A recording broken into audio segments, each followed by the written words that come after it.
Hi welcome code for you welcome next video in the react project series. और यहाँ पे हम बनाने वाले हैं एक react project with the help of TypeScript.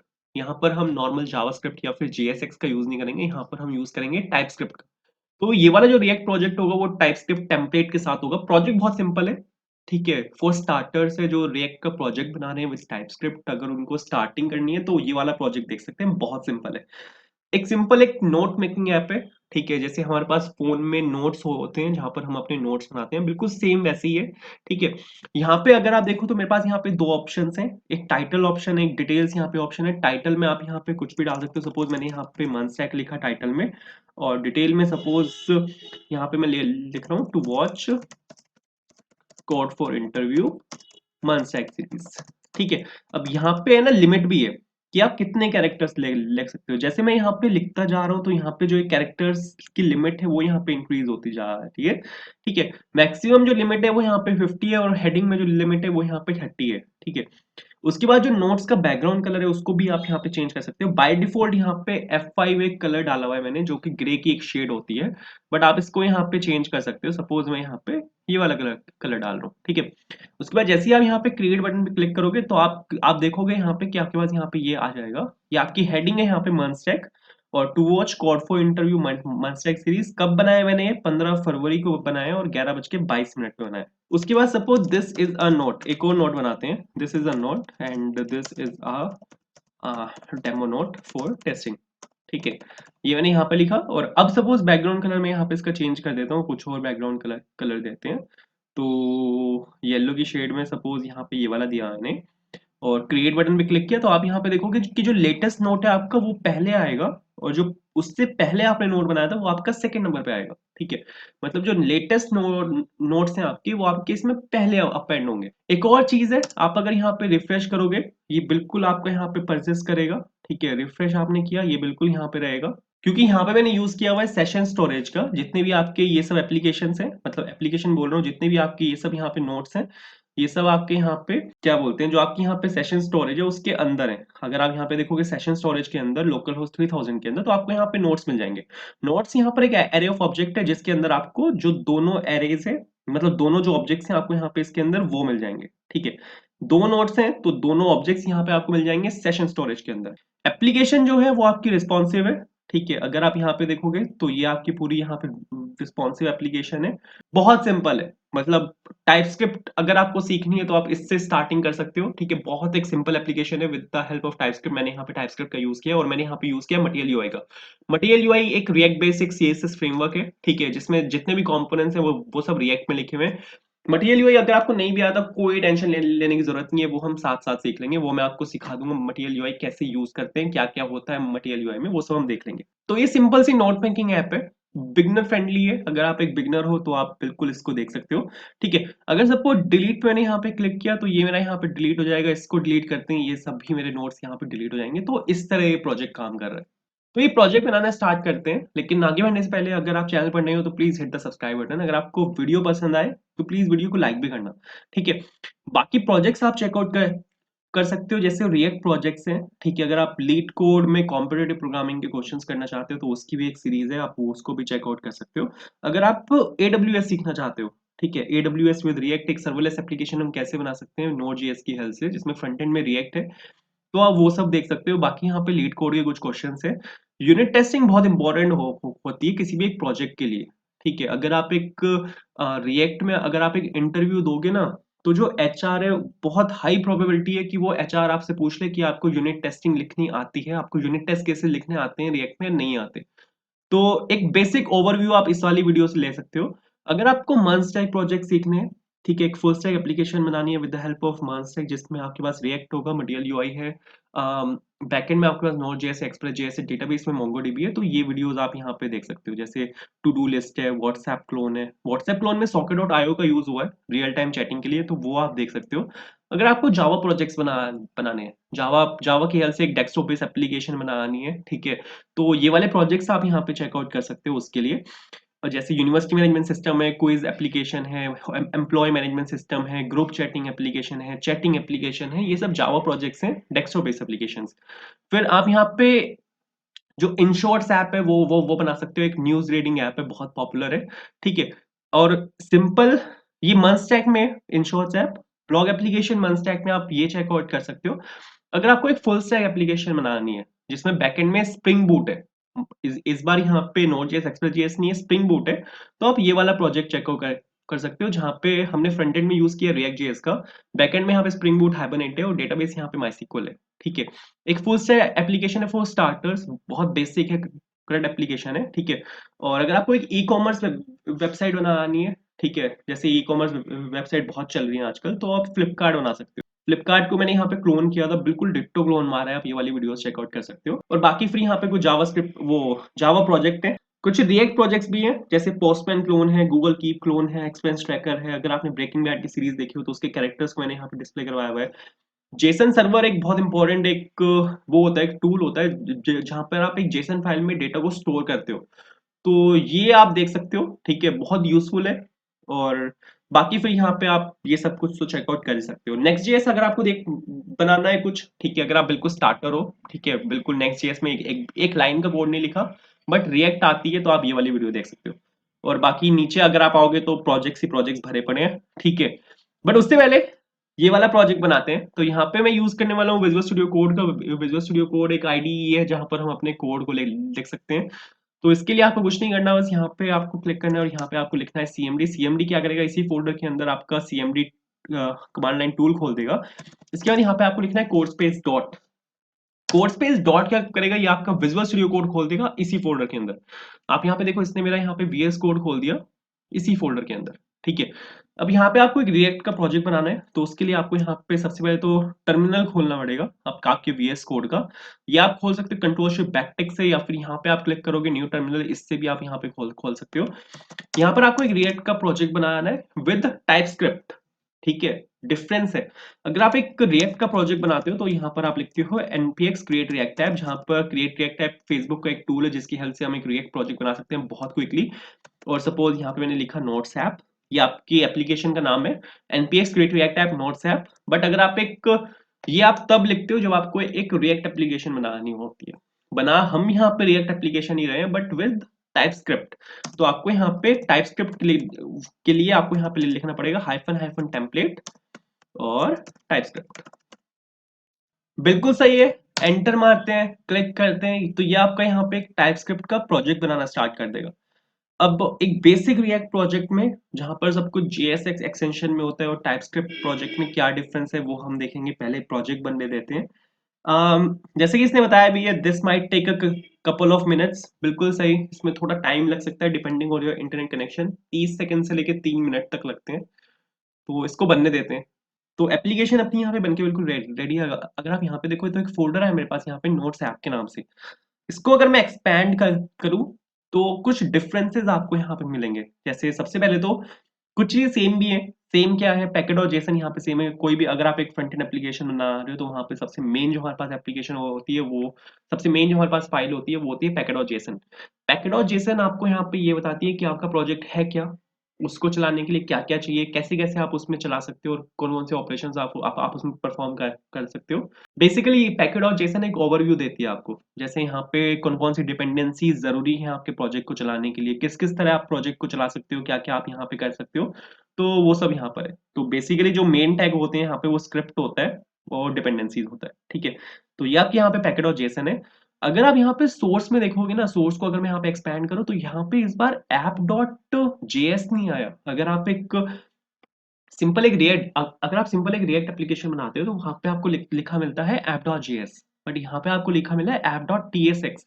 टीएसएक्स यहाँ पे एक टाइपस्क्रिप्ट की एक्सटेंशन है। टीएसएक्स स्टैंड्स फॉर टाइपस्क्रिप्ट एक्सटेंडेड, या फिर टाइपस्क्रिप्ट विद एक्सएमएल भी इसको कुछ लोग बोलते हैं। ठीक है, ऐसा नहीं है कि आप यहाँ पे जावास्क्रिप्ट प्रोजेक्ट्स नहीं बना सकते। अगर आप मैं यहाँ पे सपोज लिखता हूँ ऐप डॉट जेएस, ठीक है, तो जेएस फाइल भी आप यहाँ पे बना सकते हो, जेएस एक्स भी आप यहाँ पे बना सकते हो, बट उसी सेम वे में आप यहाँ पे टीएस भी बना सकते हो, टीएस एक्स भी बना सकते हो। ठीक है, तो ये बस एक्सटेंशंस का यहाँ पे डिफरेंस है। एंड जैसे ही आपने यहाँ पे टीएसएक्स लिखा, टीएसएक्स लिखते ही आप जो टाइपस्क्रिप्ट के सिंटेक्स हैं वो आप यहाँ पे यूज कर सकते हो। जैसे अगर यहाँ पे अगर मैं आपको यहाँ पे दिखाऊँ, इन्होंने यहाँ पे लिखा हुआ नहीं है, बट टाइपस्क्रिप्ट आप अगर मैं आपको यहाँ पे समझाने की कोशिश करूँ उससे पहले कुछ फाइल्स देख लेते हैं। जैसे यहाँ पे सबसे इंपॉर्टेंट फाइल है वो है tsconfig.json।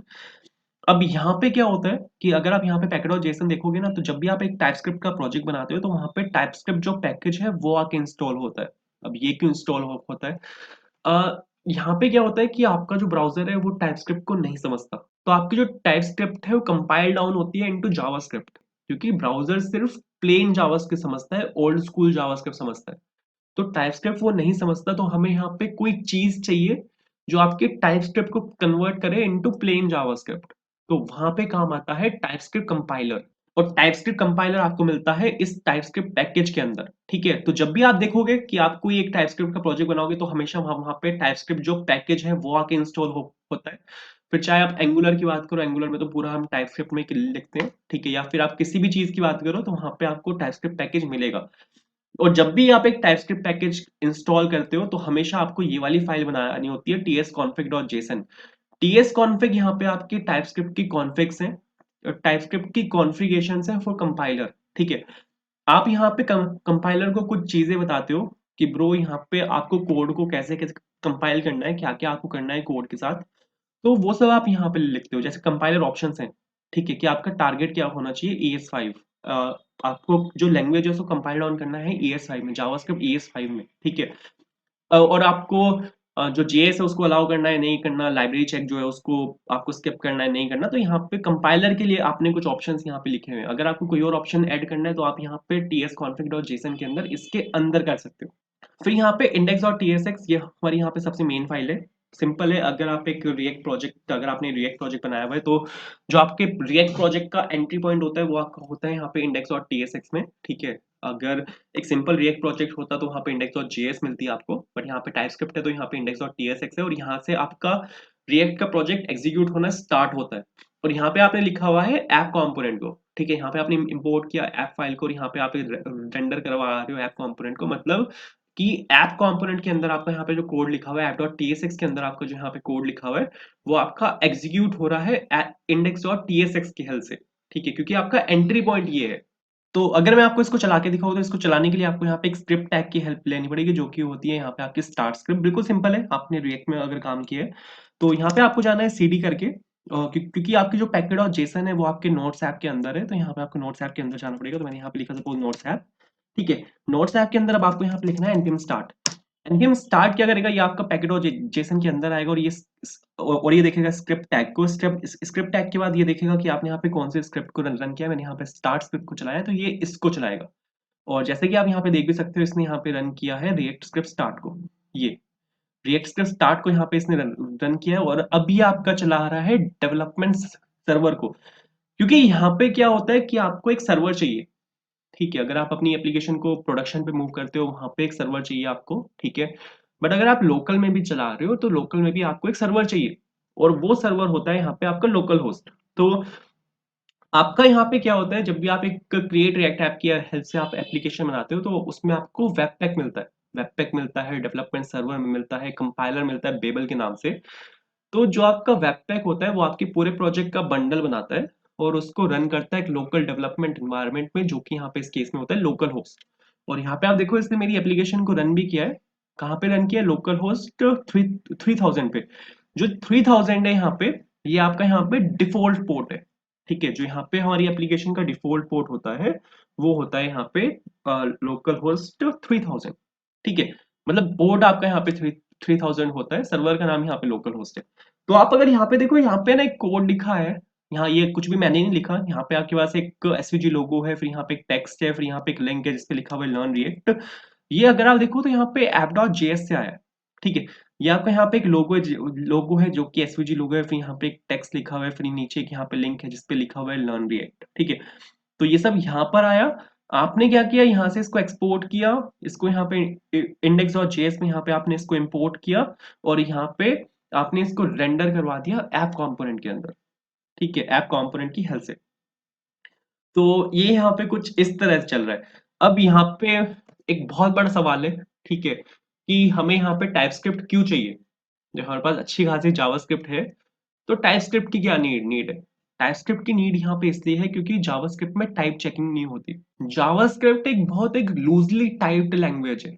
लूजली टाइप्ड का मेरा यहाँ पे क्या मतलब है कि अगर आप यहाँ पे देखो, तो सपोज मैंने यहाँ पे एक एक वेरिएबल ले लेते हैं, ठीक है, वेरिएबल फर्स्ट, और मैं यहाँ पे सपोज स्ट्रिंग, मैंने इसको इसका टाइप लिया यहाँ पे एक स्ट्रिंग, ठीक है, ये चीज आपने भी फील की होगी, मैंने यहाँ पे इसका टाइप लिया एक स्ट्रिंग, ठीक है, बट अगले ही क्षण आप यहाँ पे इसमें एक नंबर को स्टोर कर सकते हो।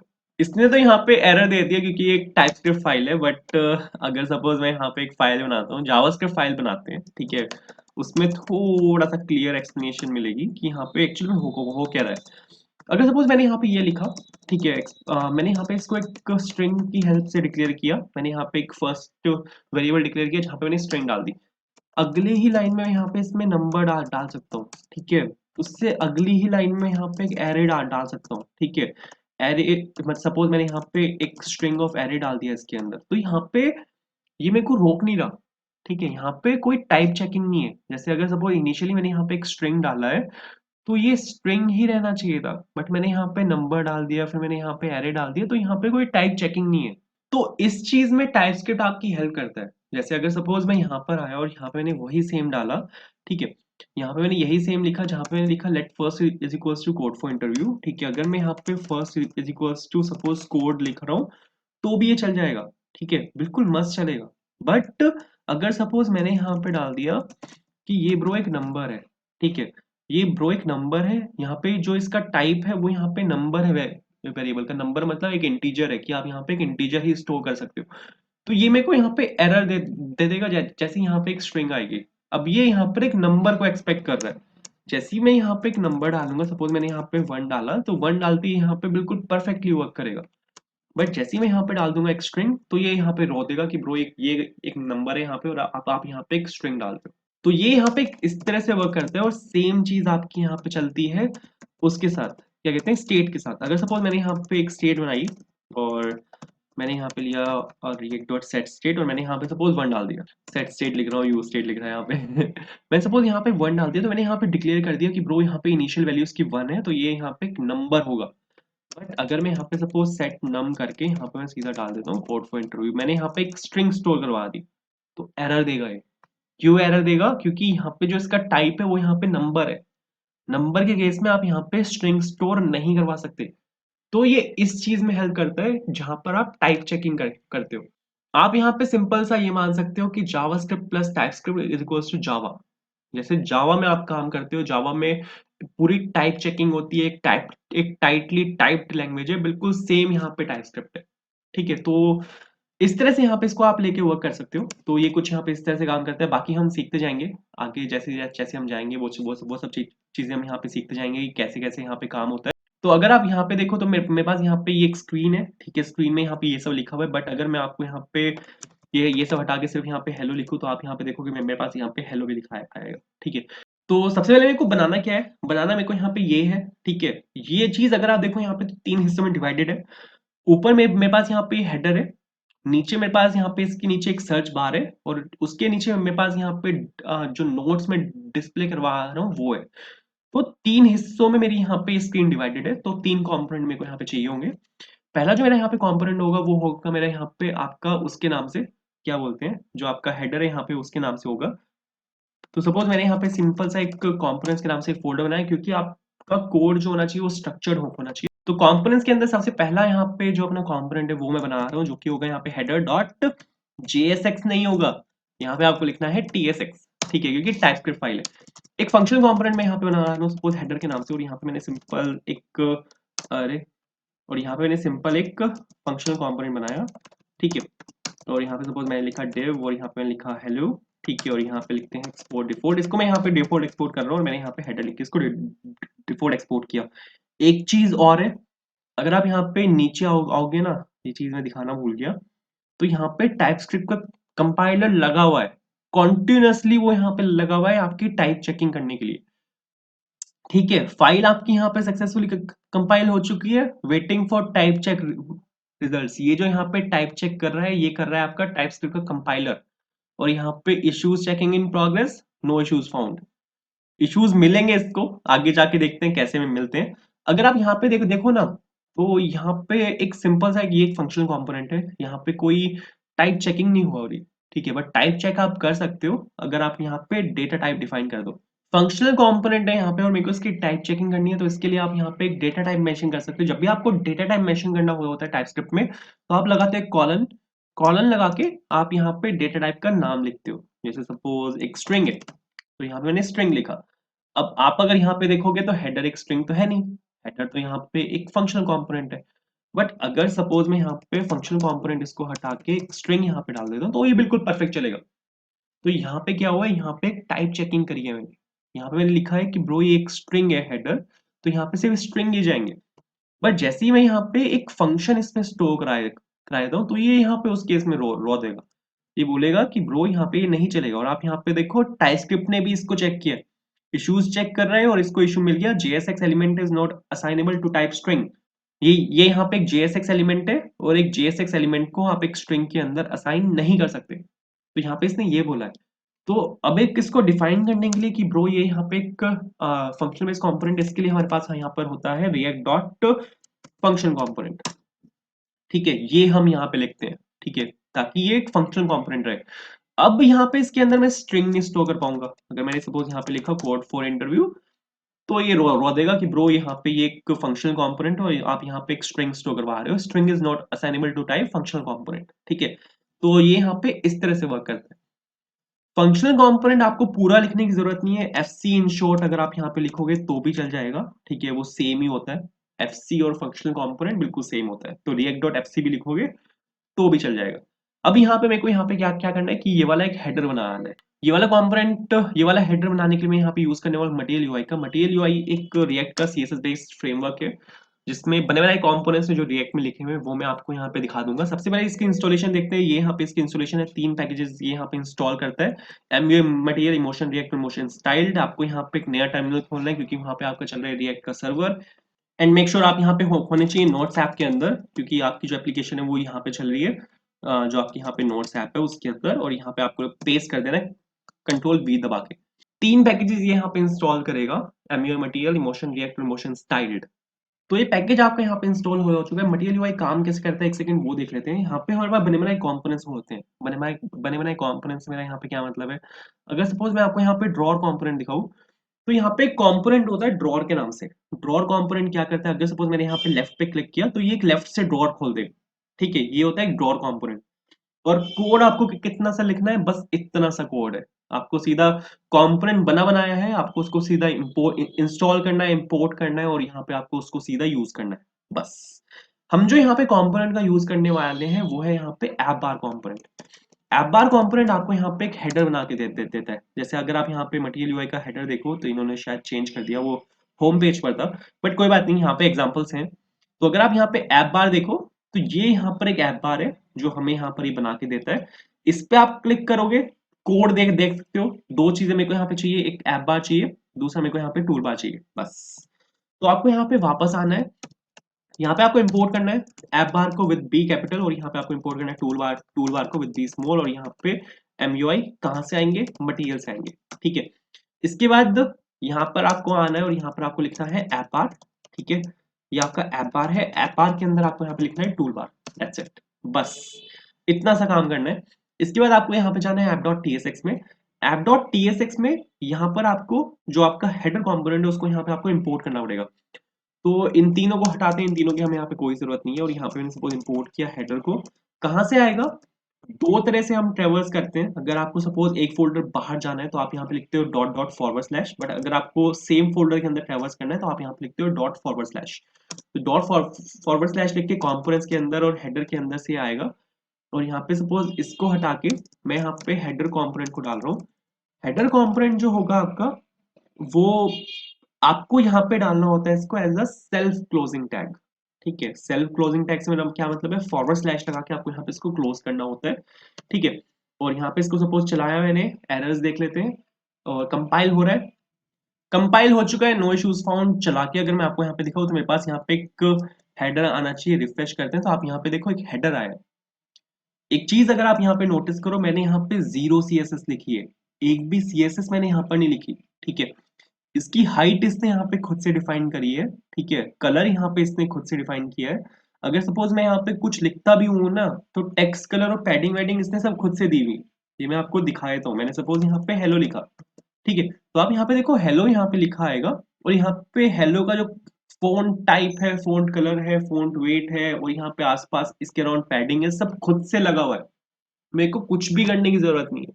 हाँ, अगर आपको यहाँ पे कुछ चेंजेस करने हैं, जैसे मेरे को यहाँ पे कुछ जो सीएसएस है ओवरराइड करनी है, मेरे को यहाँ पे बैकग्राउंड कलर ब्लू नहीं चाहिए, कुछ और कलर चाहिए, तो वो आप कर सकते हो। ठीक है, जैसे सबसे पहले तो ये यहाँ पे हमें कुछ प्रॉप्स भी देता है। जैसे अगर आपको सपोज कलर कलर को चेंज करना है, तो कलर अगर आपको कोई ऐसा चाहिए जो इनका डिफाइंड है, तो आप यहाँ पे डायरेक्टली वो डाल सकते हो। जैसे मेरे को ट्रांसपेरेंट चाहिए, व्हाइट कलर चाहिए, तो यहाँ पे वो व्हाइट कलर दे देगा। ठीक है, अगर आपको कोई और कलर कलर चाहिए, तो आप क्लास को ओवरराइड करा सकते हो। ओवरराइड करा के आप अपनी सीएसएस डाल सकते हो। वो हम देखेंगे कैसे होता है। सबसे पहले तो मेरे को यहाँ पे एक लोगो लगाना है, तो उसके लिए मेरे को यहाँ पे बनानी पड़ेगी एक कॉन्स्टेंट फाइल। ठीक है, तो सपोज कॉन्स्टेंट्स के नाम से मैंने यहाँ पे एक फोल्डर बनाया, और इसके अंदर मैं यहाँ पे एक फाइल बना रहा हूँ जो कि होगी कॉन्स्टेंट और जेएस के नाम से। और यहाँ पे मैंने एक लोगो को पेस्ट कर दिया। ठीक है, एक एक लोगो है। ठीक है, फ्री पीएनजी करके एक वेबसाइट है, वहां से आपको लोगोस में मिल जाते हैं बहुत सारे, तो वहां से मैंने एक लोगो उठाया है।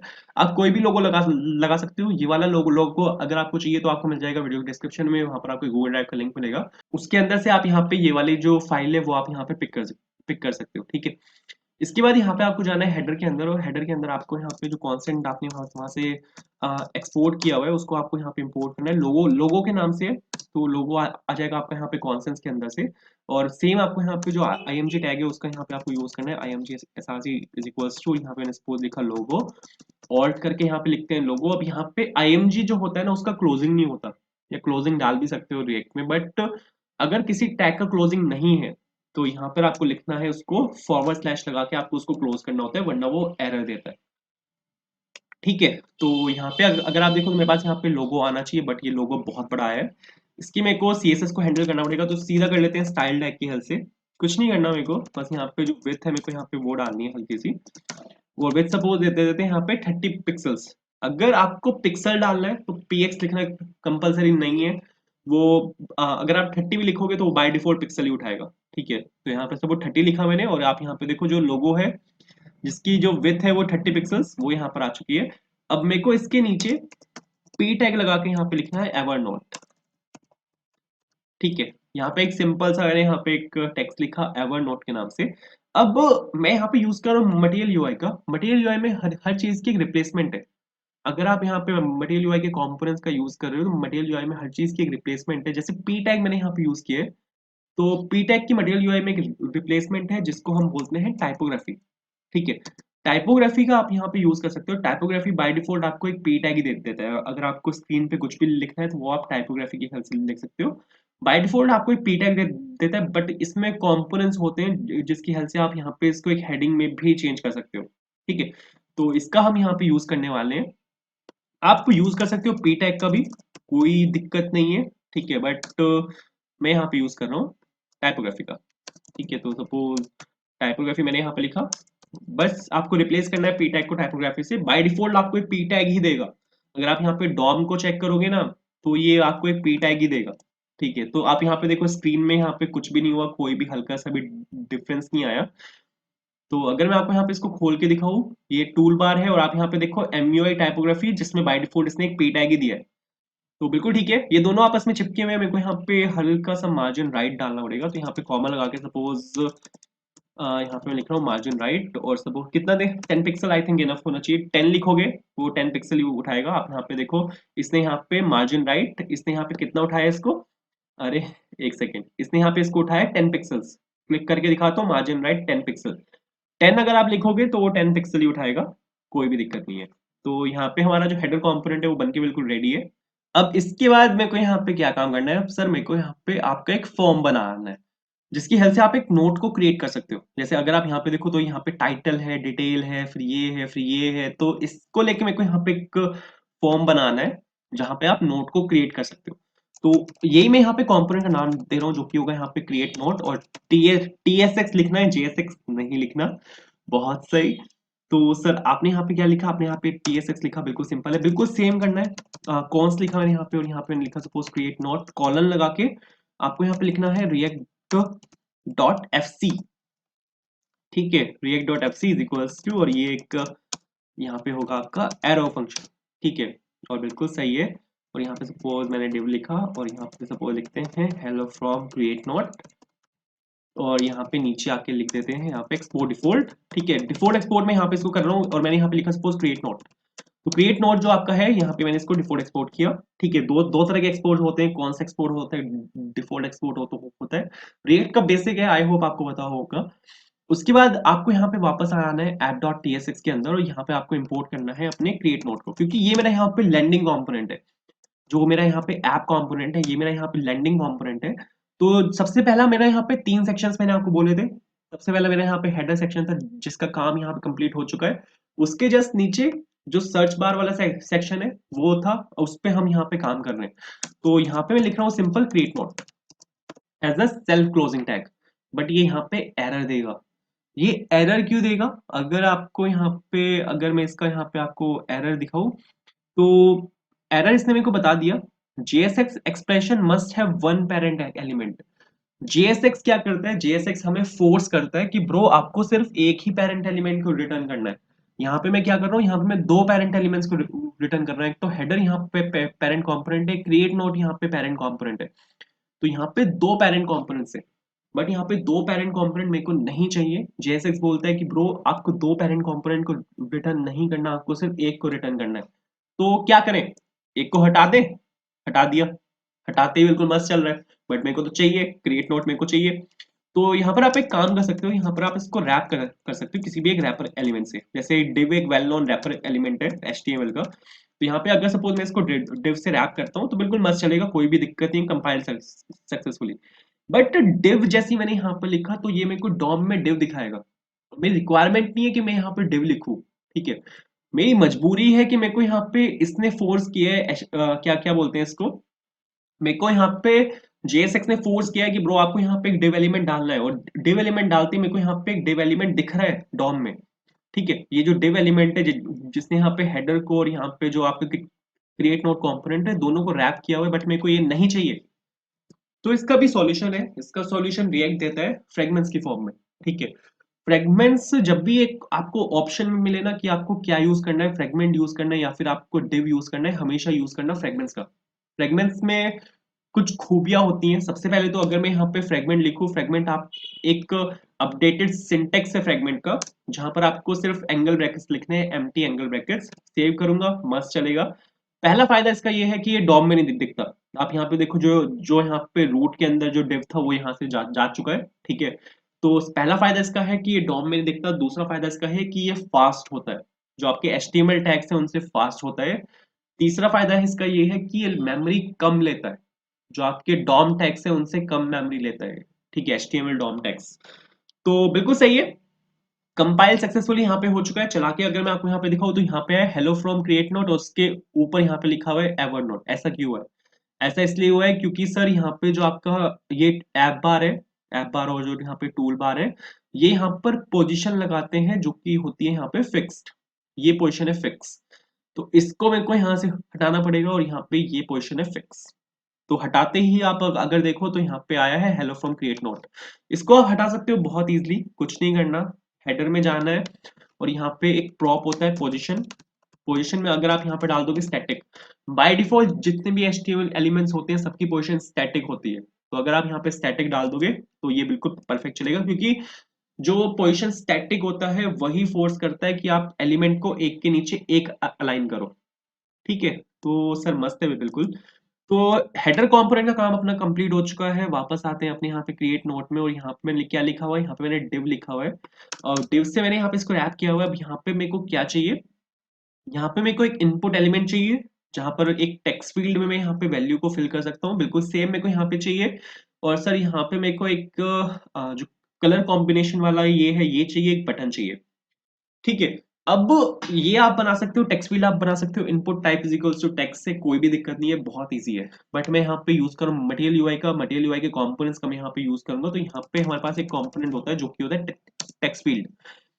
तीन तरह की टेक्स्ट फील्ड हमें यहाँ पे मिलती है, आउटलाइन, फील्ड और स्टैंडर्ड। ठीक है, कुछ नहीं करना, आपको यहाँ पे टेक्स्ट फील्ड लिखना है। बाय डिफॉल्ट जो वेरिएंट आता है स्टैंडर्ड आता है, बट आप वेरिएंट को चेंज कर सकते हो, वेरिएंट लिख के आउटलाइन और फील्ड उसमें डाल के। ठीक है, बट जहां तक मैंने एक्सपीरियंस किया है ना, मैंने जितना मैंने टेक्स्ट फील्ड को यूज किया है, टेक्स्ट फील्ड में है ना, क्या बोलते हैं उसको, कि टेक्स्ट फील्ड में सीएसएस को हैंडल करना थोड़ा सा मुश्किल है।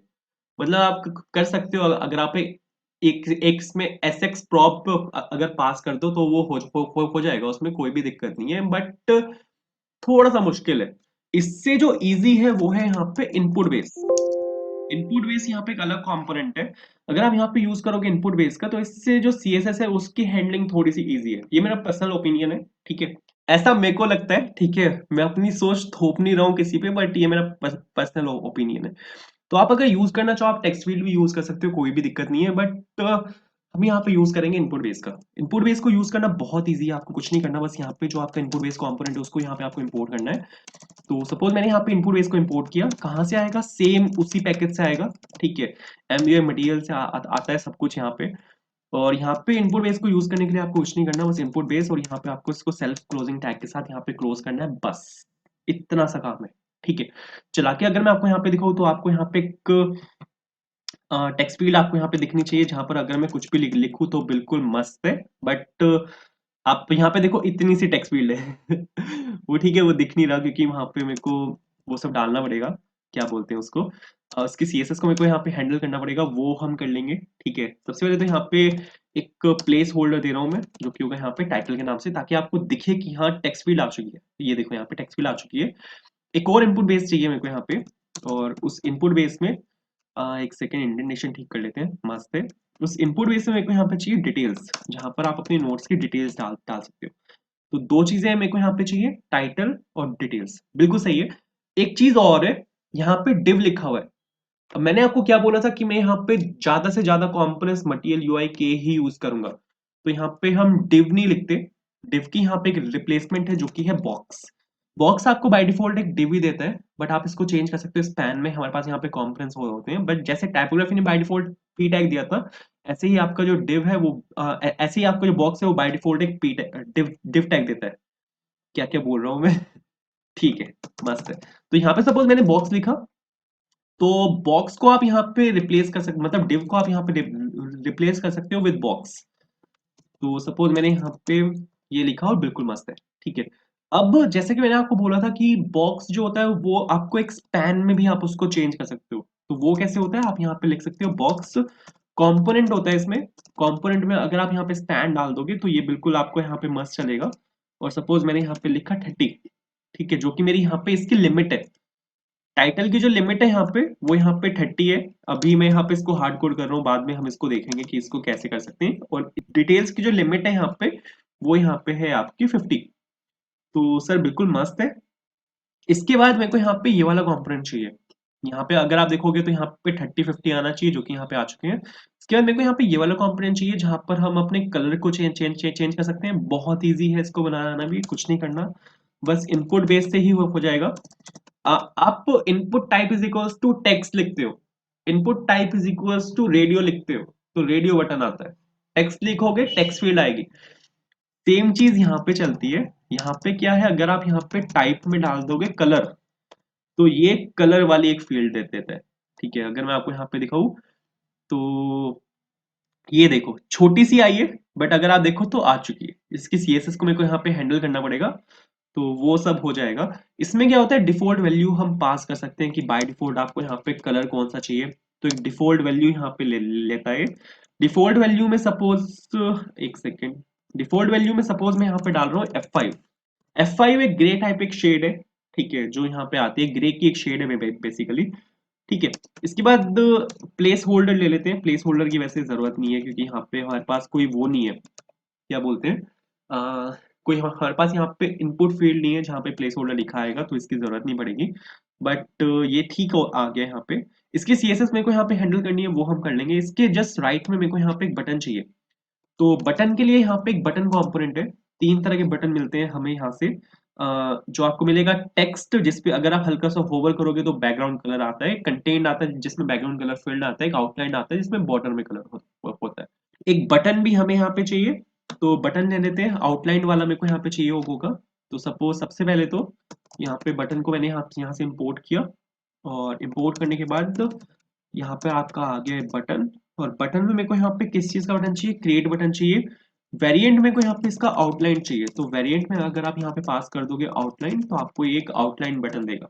ठीक है, चला के अगर मैं आपको यहाँ पे दिखाऊं तो एक बटन यहाँ पे आपको मिलना चाहिए क्रिएट के नाम से, जो कि यहाँ पे बिल्कुल ठीक है।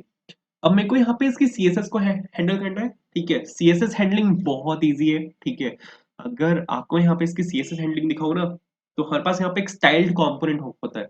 आपने एक पैकेज का नाम सुना होगा, स्टाइल्ड हाइफन कंपोनेंट्स के नाम से। ठीक है, उस पैकेज को हम इंस्टॉल करते हैं और फिर उस पैकेज की हेल्प से, टेम्पलेट स्ट्रिंग की हेल्प से हम वहाँ पे जो अपने जो सीएसएस है उसको हैंडल करते हैं। बिल्कुल सेम यहाँ पे होता है, डिट्टो। कुछ नहीं करना, बस एक स्टाइल्ड के नाम से कंपोनेंट है, उसको इंपोर्ट करना है। एक एक वेरिएबल को डिक्लेयर करना है। ठीक है, उसमें स्टाइल टैग का यूज करना है। Style tag as a function, मतलब styled component as a function. किसके ऊपर स्टाइलिंग चाहिए? मेरे को यहाँ पे स्टाइलिंग चाहिए बॉक्स के ऊपर। बॉक्स को इसके अंदर पास करना है। स्टाइल कंपोनेंट में हम सीएसएस को कैसे हैंडल करते हैं? With the help of template strings. तो आपको यहाँ पे लगानी है टेम्पलेट स्ट्रिंग, जो कि बैकटिक कहते हैं, जिनको बैकटिक भी कहते हैं।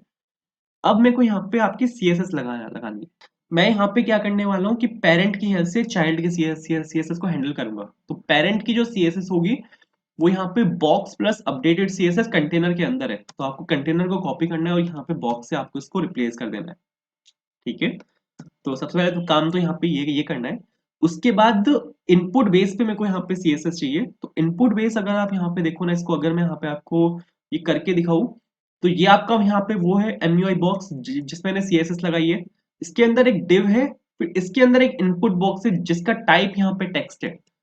तो अगर आपको पेरेंट की हेल्प से इनपुट बेस की जो सीएसएस है उसको हैंडल करना है, तो आपको यहाँ पे एंड लिखना पड़ेगा। एंड लिखना कंपलसरी है, ये आपका पेरेंट को डिनोट करता है। पेरेंट के अंदर मेरे को यहाँ पे जाना पड़ेगा। तो बॉक्स को मैंने डिनोट किया, बॉक्स के अंदर यहाँ पे डिव लिखा हुआ है, तो डिव डालना पड़ेगा। डिव के अंदर यहाँ पे इनपुट फील्ड है। इनपुट फील्ड मेरे पास काफी तरह की है। ठीक है, इनपुट फील्ड मेरे पास कलर वाली भी है और टेक्स्ट वाली भी है, बट मेरे को चाहिए टेक्स्ट वाले पे। तो आपको यहाँ पे लिखना पड़ेगा type is equals to text. तो अब आप यहाँ पे जो भी सीएसएस डालोगे वो input field type is equals to text वाले पे जाके अप्लाई होता है। मैं आपको यहाँ पे दिखा भी सकता हूँ। बॉर्डर बॉटम सपोज मैं यहाँ पे लिख रहा हूँ और मैंने यहाँ पे लिखा 1px सॉलिड और एक एक दो तीन चार पाँच छह ब्लैक की एक शेड है। ठीक है, वो मैं यहाँ पे डाली।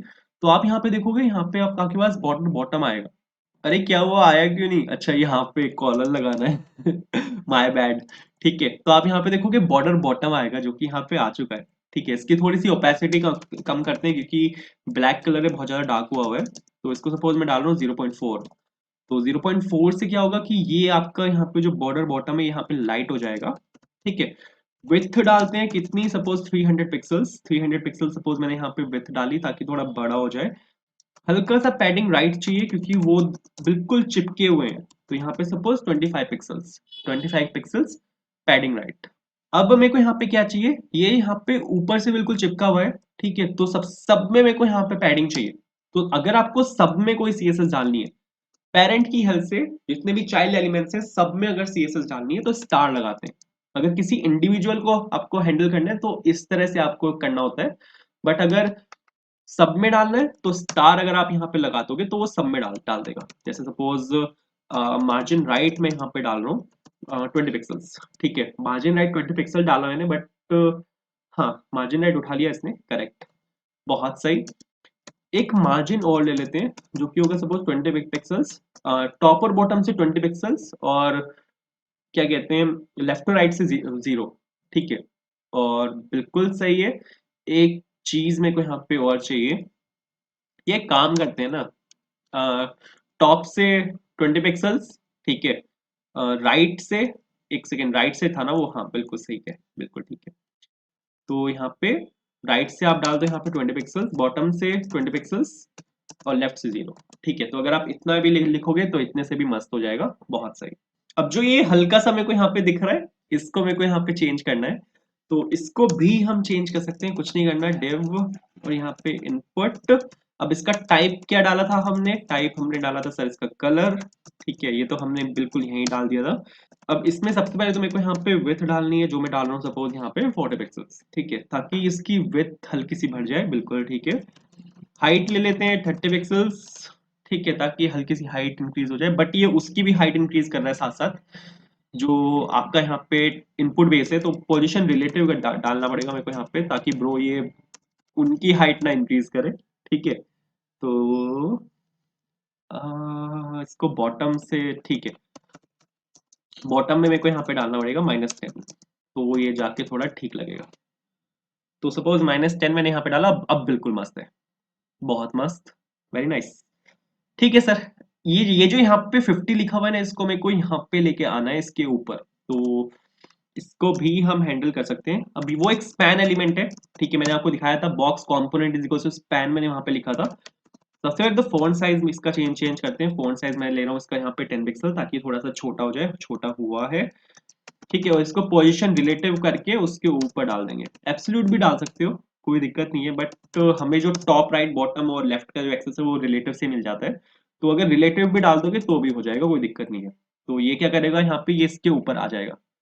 तो ये तो ठीक है, एक पैडिंग चाहिए मेरे को यहाँ पे, ताकि ये लेफ्ट से जो चिपका हुआ है वो ना हो। तो उसके लिए app.js में चलते हैं, और यहाँ पे सपोज इंपोर्ट कर रहा हूँ मैं बॉक्स को। कहाँ से आएगा, MUI मटेरियल से, और मेरे को यहाँ पे हेडर के नीचे देखो समझाता हूँ मैं यहाँ पे इसको बॉक्स से क्यों रैप कर रहा हूँ। 1 मिनट चाहिए बस मेरे को। मैंने यहाँ पे ये डाला, और मैं यहाँ पे सिंपल स्टाइल करके यहाँ पे पैडिंग डाल रहा हूँ 20 पिक्सल्स। ठीक है, PS लिखने की जरूरत नहीं है, 20 भी लिखोगे तो भी मस्त चलेगा। और ये यहाँ पे पैडिंग आ जाएगी आपकी 20 पिक्सल्स। ठीक है, बिल्कुल मस्त है, क्लोज आ गए काफी हम, बहुत मस्त। ठीक है, यहाँ पे मैंने इसको रैप क्यों किया है, इसको मैंने यहाँ पे बॉक्स से रैप इसलिए किया है क्योंकि इसके जस्ट नीचे मेरे को यहाँ पे आपके नोट्स चाहिए।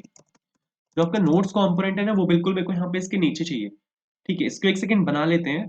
और नोट्स में भी मेरे को यहाँ पे पैडिंग चाहिए।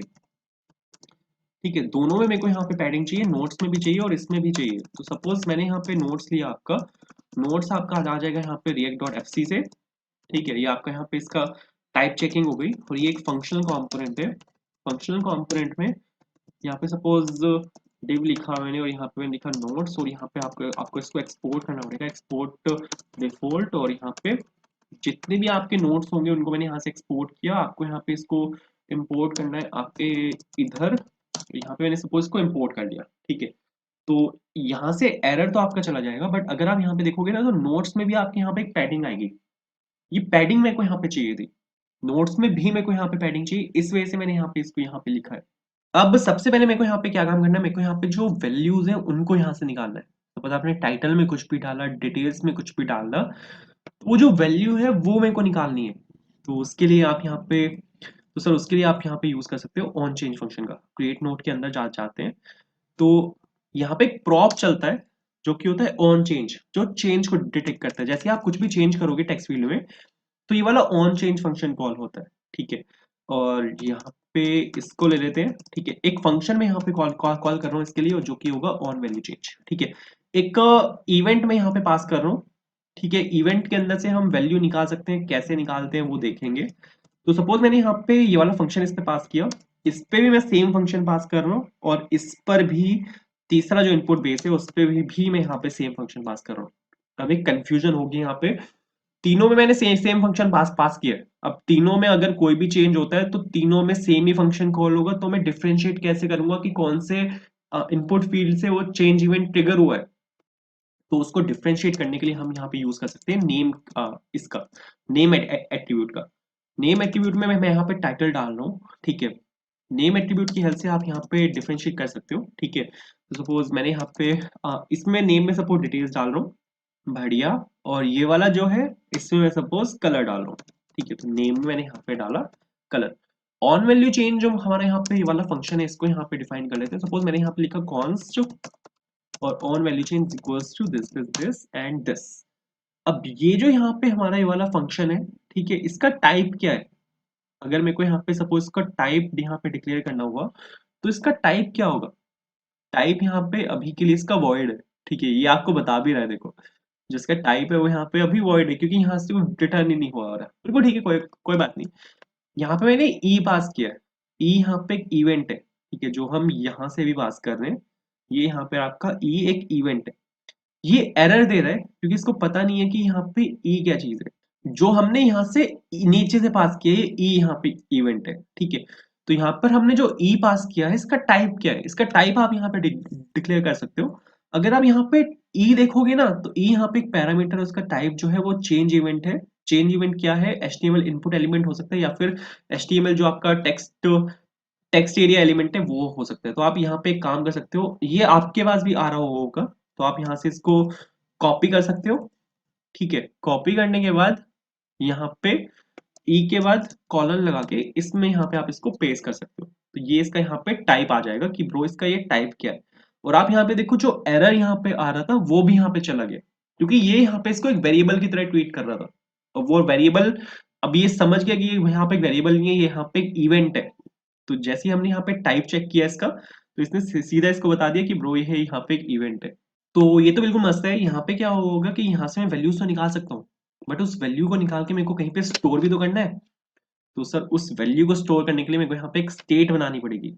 उस स्टेट के अंदर हम जो वैल्यूज हैं उनको स्टोर कर सकते हैं। तो स्टेट बनाने के लिए आप यहाँ पे सबसे पहले तो आपको स्टेट को इंपोर्ट करना पड़ेगा। स्टेट में यहाँ पे सपोज यूज स्टेट को इंपोर्ट कर रहा हूँ, कहाँ से आएगा? ये आएगा आपका यहाँ पे रिएक्ट के अंदर से। तो यहाँ पे रिएक्ट के अंदर से सपोज मैंने यूज स्टेट को इंपोर्ट किया। अब यहाँ पे जो आपकी स्टेट है वो मेरे को यहाँ पे बनानी है। तो सपोज कॉन्स्ट नोट के नाम से मैं यहाँ पे स्टेट बना रहा हूँ, क्योंकि एक नोट है, सिंगल नोट की मेरे पास यहाँ पे वैल्यू आएगी।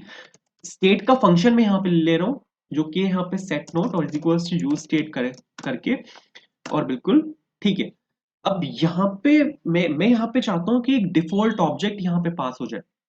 ठीक है, यहाँ पे एक डिफॉल्ट ऑब्जेक्ट पास हो जाए, और वो डिफॉल्ट ऑब्जेक्ट मेरे को ये बता दे कि ब्रो यहाँ पे ये वैल्यूज आप डाल सकते हो।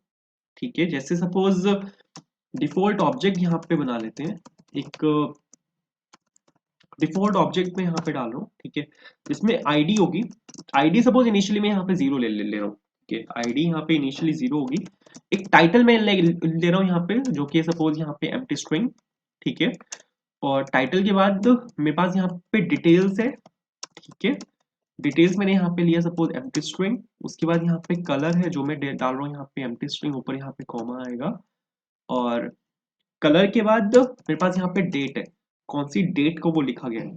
तो सपोज उसके लिए यहाँ पे डेट क्लास का हमने एक ऑब्जेक्ट बनाया, और डेट क्लास का ऑब्जेक्ट बना के आप इसको ले सकते हो टू लोकल स्ट्रिंग में।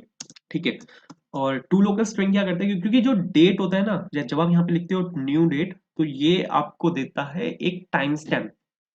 टाइम स्टैम्प का हम डायरेक्टली यूज नहीं कर सकते, उसको मेरे को चेंज करना पड़ेगा। तो टू लोकल स्ट्रिंग मैंने यहाँ पे इसको चेंज किया, बट ये आपको एक ऑब्जेक्ट ऑब्जेक्ट रिटर्न करता है। तो यहाँ पे आपको इसको चेंज करना पड़ेगा स्ट्रिंग में। उसके बाद आपको यहाँ पे जो आपका डिफॉल्ट ऑब्जेक्ट है उसको यहाँ पे आपको पास करना पड़ेगा। ठीक है, तो डिफॉल्ट ऑब्जेक्ट को सपोज मैंने यहाँ पे पास किया। अब मेरे को यहाँ पे एक वो लगाना है। क्या लगाना है? मेरे को यहाँ पे एक चेक लगाना है कि ब्रो यही फील्ड होनी चाहिए।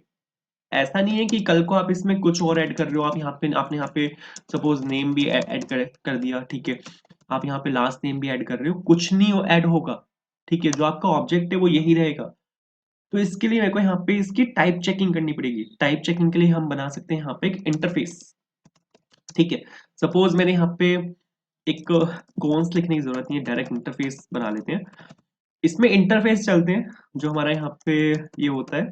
तो सपोज नॉट ऑब्जेक्ट करके मैंने यहाँ पे एक इंटरफेस बनाया, और ब्रो ये यहाँ पे एक ऑब्जेक्ट है, तो यहाँ पे इक्वल्स टू लगाने की कोई जरूरत नहीं है। आईडी क्या चीज है? आईडी अगर आप यहाँ पे देखो तो एक नंबर है, तो यहाँ पे डालते हैं एक नंबर। टाइटल क्या चीज है? टाइटल यहाँ पे एक स्ट्रिंग है। ठीक है, डिटेल्स क्या चीज है? डिटेल्स यहाँ पे एक स्ट्रिंग है। कलर क्या चीज है? कलर यहाँ पे एक स्ट्रिंग है। ठीक है, डेट क्या चीज है? डेट यहाँ पे एक स्ट्रिंग है। ठीक है, तो यहाँ पे ये नोट ऑब्जेक्ट मैंने बनाया, और आप यहाँ पे जो नोट ऑब्जेक्ट है ना, उसको यहाँ पे उसकी नोट ऑब्जेक्ट की हेल्प से आप जो यहाँ पे आपका यूज स्टेट है उसकी टाइप चेकिंग कर सकते हो। तो सपोज नोट ऑब्जेक्ट मैंने यहाँ पे लिखा, और ये यहाँ पे इसकी क्या करेगा? टाइप चेकिंग करेगा। टाइप चेकिंग से हम ये इंश्योर करते हैं कि ब्रो इतनी वैल्यूज तो होनी ही चाहिए।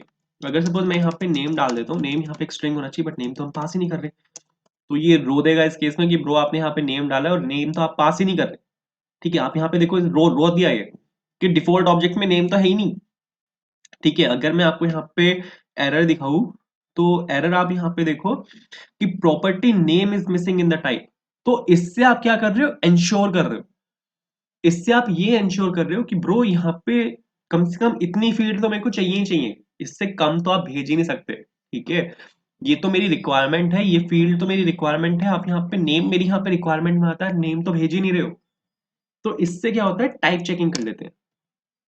ठीक है, उसको हटाते हैं नेम की हमें यहाँ पे कोई जरूरत नहीं है, बट इंटरफेस भी आप यहीं बना रहे हो, कंपोनेंट भी आप यहीं बना रहे हो, डिफॉल्ट ऑब्जेक्ट भी यहीं चल रहा है, उसके ऊपर सीएसएस भी यहीं पे लिखी हुई है, सब कुछ एक ही कंपोनेंट में हो रहा है। तो कुछ जो चीजें अलग हो सकती हैं उनको अलग रखते हैं, क्योंकि जो नोट ऑब्जेक्ट है ना, ये हम हमें दूसरे कंपोनेंट्स में भी काम आएगा। तो इसको हम अलग कर सकते हैं, हम यहाँ पे एक मॉडल बना सकते हैं, इसको ऐसे मॉडल्स बोलते हैं।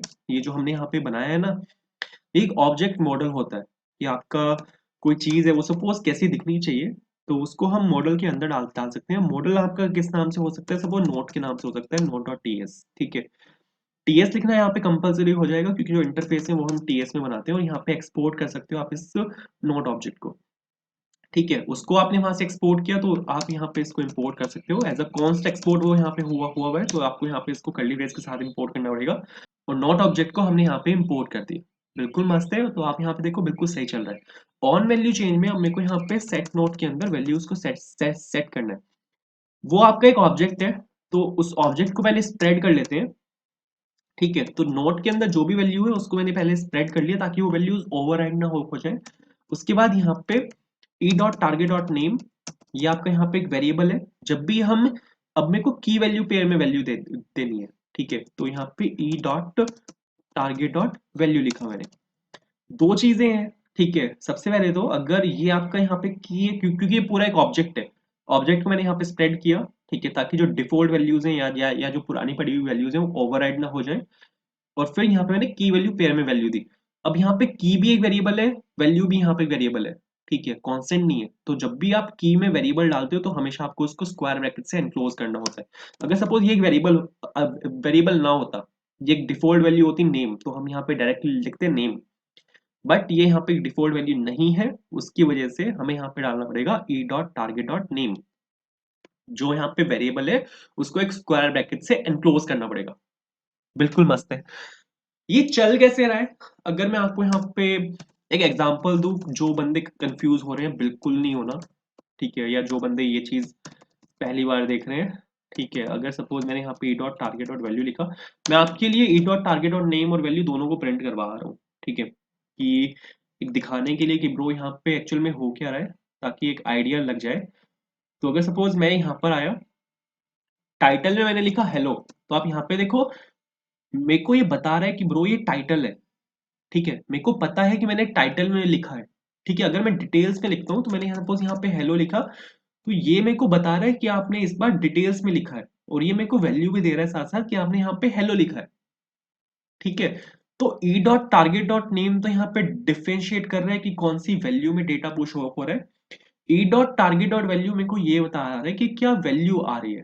ठीक है, अब अगर मैं आपको यहाँ पे एक चीज दिखाऊं, थोड़ा सा और सिंप्लीफाई करते हैं। सपोज यहाँ पे मैं कंसोल डॉट लॉग कर रहा हूँ इसको, नोट को मैंने यहाँ पे कंसोल डॉट लॉग किया। नोट आपकी यहाँ पे स्टेट है जिसमें वैल्यूज को मैं सेट कर रहा हूँ।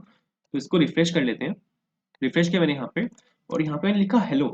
तो जैसे मैंने यहाँ पे हेलो लिखा ना, तो आप यहाँ पे देखोगे कि डिफॉल्ट वैल्यूज आपकी एज इट इज आई है। आईडी में 0 था, डिटेल्स यहाँ पे एम्प्टी है, डेट आपकी यहाँ पे सेट हो चुकी है जो डिफॉल्ट वैल्यू है। बट अब मैंने टाइटल में लिखा है, तो आपकी जो वैल्यू जाके सेट हुई है वो टाइटल के सामने हुई है। अगर मैं यहाँ पे लिखता हूँ, मैंने सपोज यहाँ पे हेलो लिखा। ठीक है, तो अब जो वैल्यू जाके आपकी सेट होंगी वो डिटेल्स के अंदर जाके सेट होंगी। तो यहाँ पे क्या हो रहा है, नोट को मैंने यहाँ पे स्प्रेड कर दिया, ताकि ये जो ऑब्जेक्ट है परसिस्ट रहे। ठीक है, ये ऑब्जेक्ट आपका ओवरराइड ना हुए, ताकि जो टाइटल में वैल्यू है वो एज इट इज रहे जब मैं डिटेल्स में कुछ लिख रहा हूँ। तो जो वैल्यूज है उनको मैंने स्प्रेड कर दिया, और जो आगे की वैल्यूज है उनको मैंने अपडेट किया। तो ये कुछ इस तरह से काम कर रहा है, आई होप समझ में आया होगा। इसके बाद अब मेरे पास अगर वैल्यू आ जाती है, तो मेरे को बटन के क्लिक पे वो वैल्यू निकालनी भी तो है। तो उसके लिए बटन के क्लिक पे, अब यहाँ पे क्लिक इवेंट चाहिए। ऊपर हमें चाहिए था चेंज इवेंट, बट यहाँ पे बटन के क्लिक पे मेरे को वैल्यू चाहिए, तो यहाँ पे आपको लगाना पड़ेगा ऑन क्लिक। ठीक है, ऑन क्रिएट नोट क्लिक। एक फंक्शन में यहाँ पे कॉल कर रहा हूँ ऑन क्रिएट नोट। ठीक है, ऊपर यहाँ पे ये वाला फंक्शन बना लेते हैं। Suppose const on create note मैंने यहाँ पे लिखा, और बिल्कुल मस्त है। ये आपकी यहाँ पे जो वैल्यूज है उनको यहाँ पे सबमिट कर देगा।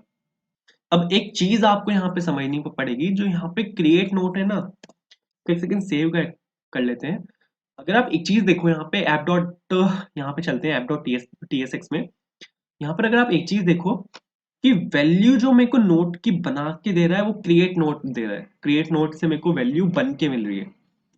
जो मेरे को नोट्स को डिस्प्ले करवाना है वो यहाँ पे डिस्प्ले करवाना है इस नोट्स के अंदर, ठीक है। वैल्यू मेरे को मिल रही है इसके अंदर से, डिस्प्ले मेरे को करवाना है इसके अंदर। तो यहाँ पे भसड़ हो जाएगी अगर मैंने यहाँ पे क्रिएट नोट को इसके अंदर डिफाइन कर दिया। अगर मेरे को क्रिएट नोट को डिस्प्ले करवाना है तो मेरे को नोट्स के अंदर डिस्प्ले करवाना है, ठीक है। और मैं यहाँ पे डाउन टू टॉप मूव नहीं कर सकता, कर सकता हूँ बट वो एक एडवाइजेबल मूव नहीं है कि आप रिएक्ट में डाउन टू टॉप जाओ, हमेशा टॉप डाउन जाते हैं, टॉप टू डाउन जाते हैं हमेशा।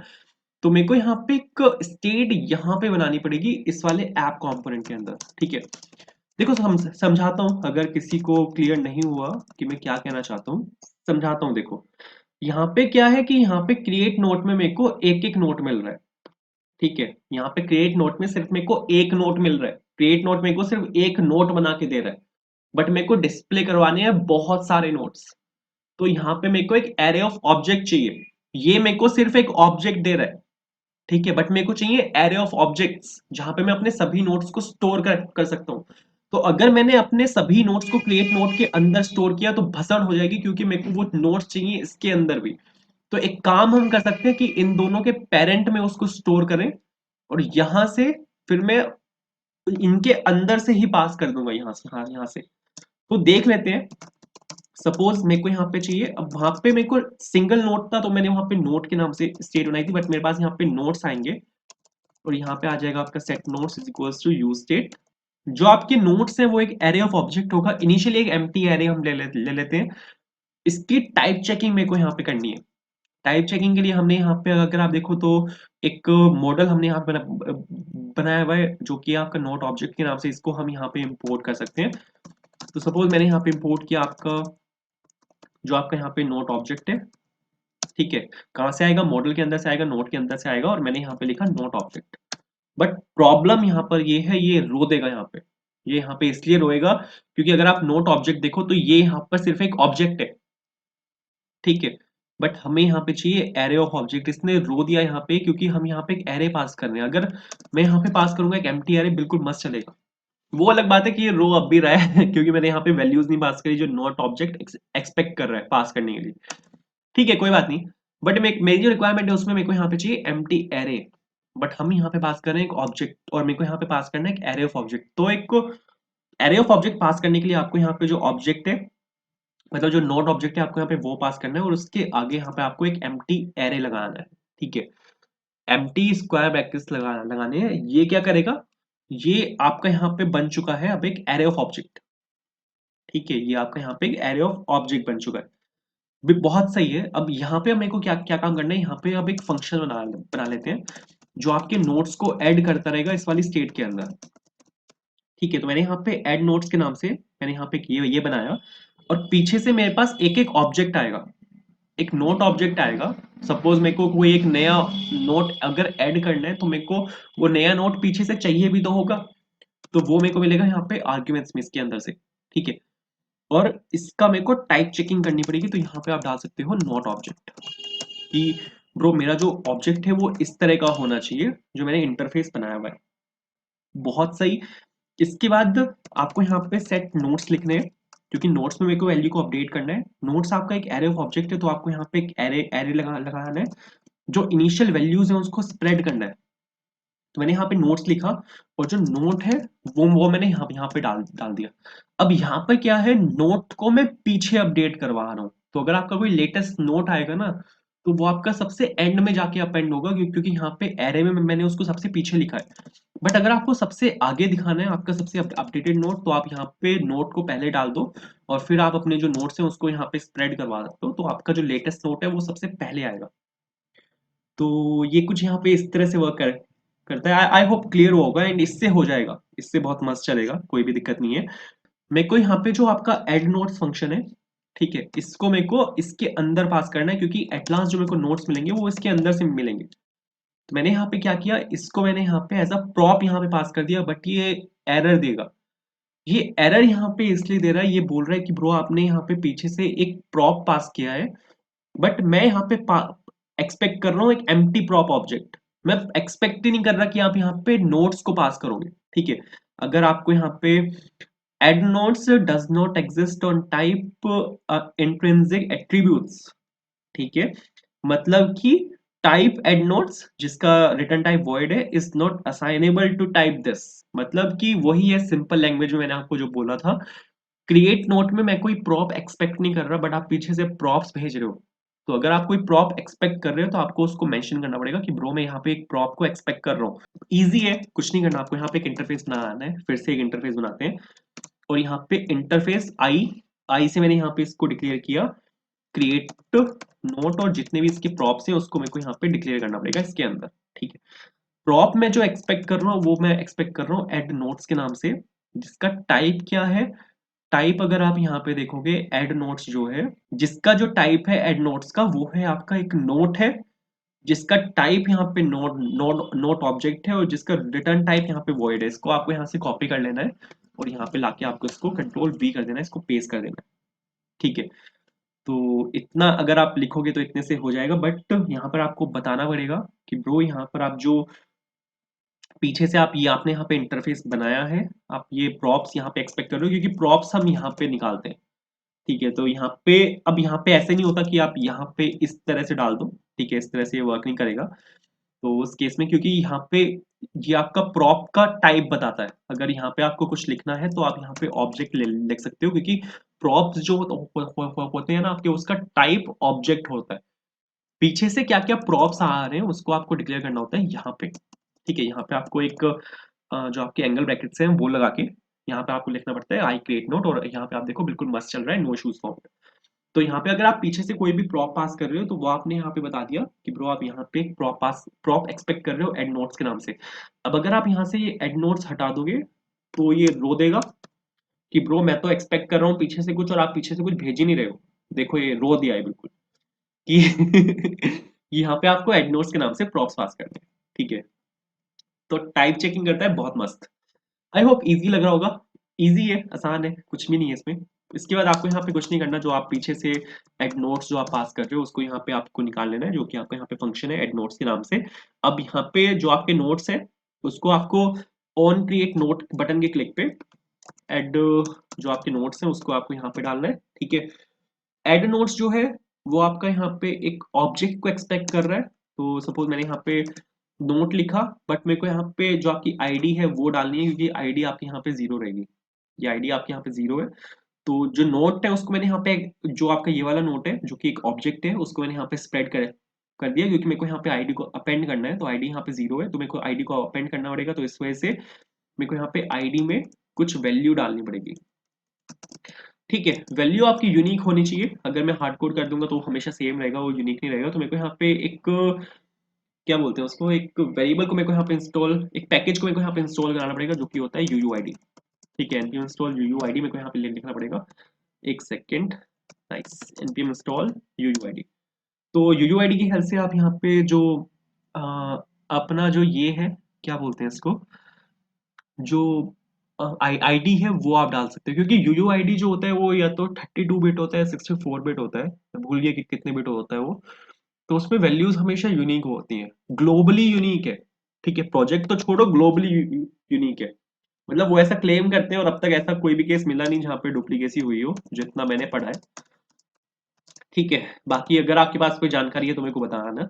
अब जो यूयूआईडी है वो आप यहाँ पे इंपोर्ट कर सकते हो यूयूआईडी से, बट एक प्रॉब्लम है, यूयूआईडी जो होता है वो वी4 होता है, वी4 से इंपोर्ट होता है। तो वी4 एज यूयूआईडी एक एलियस नेम लिख के आप यहाँ पे इसको इंपोर्ट कर सकते हो।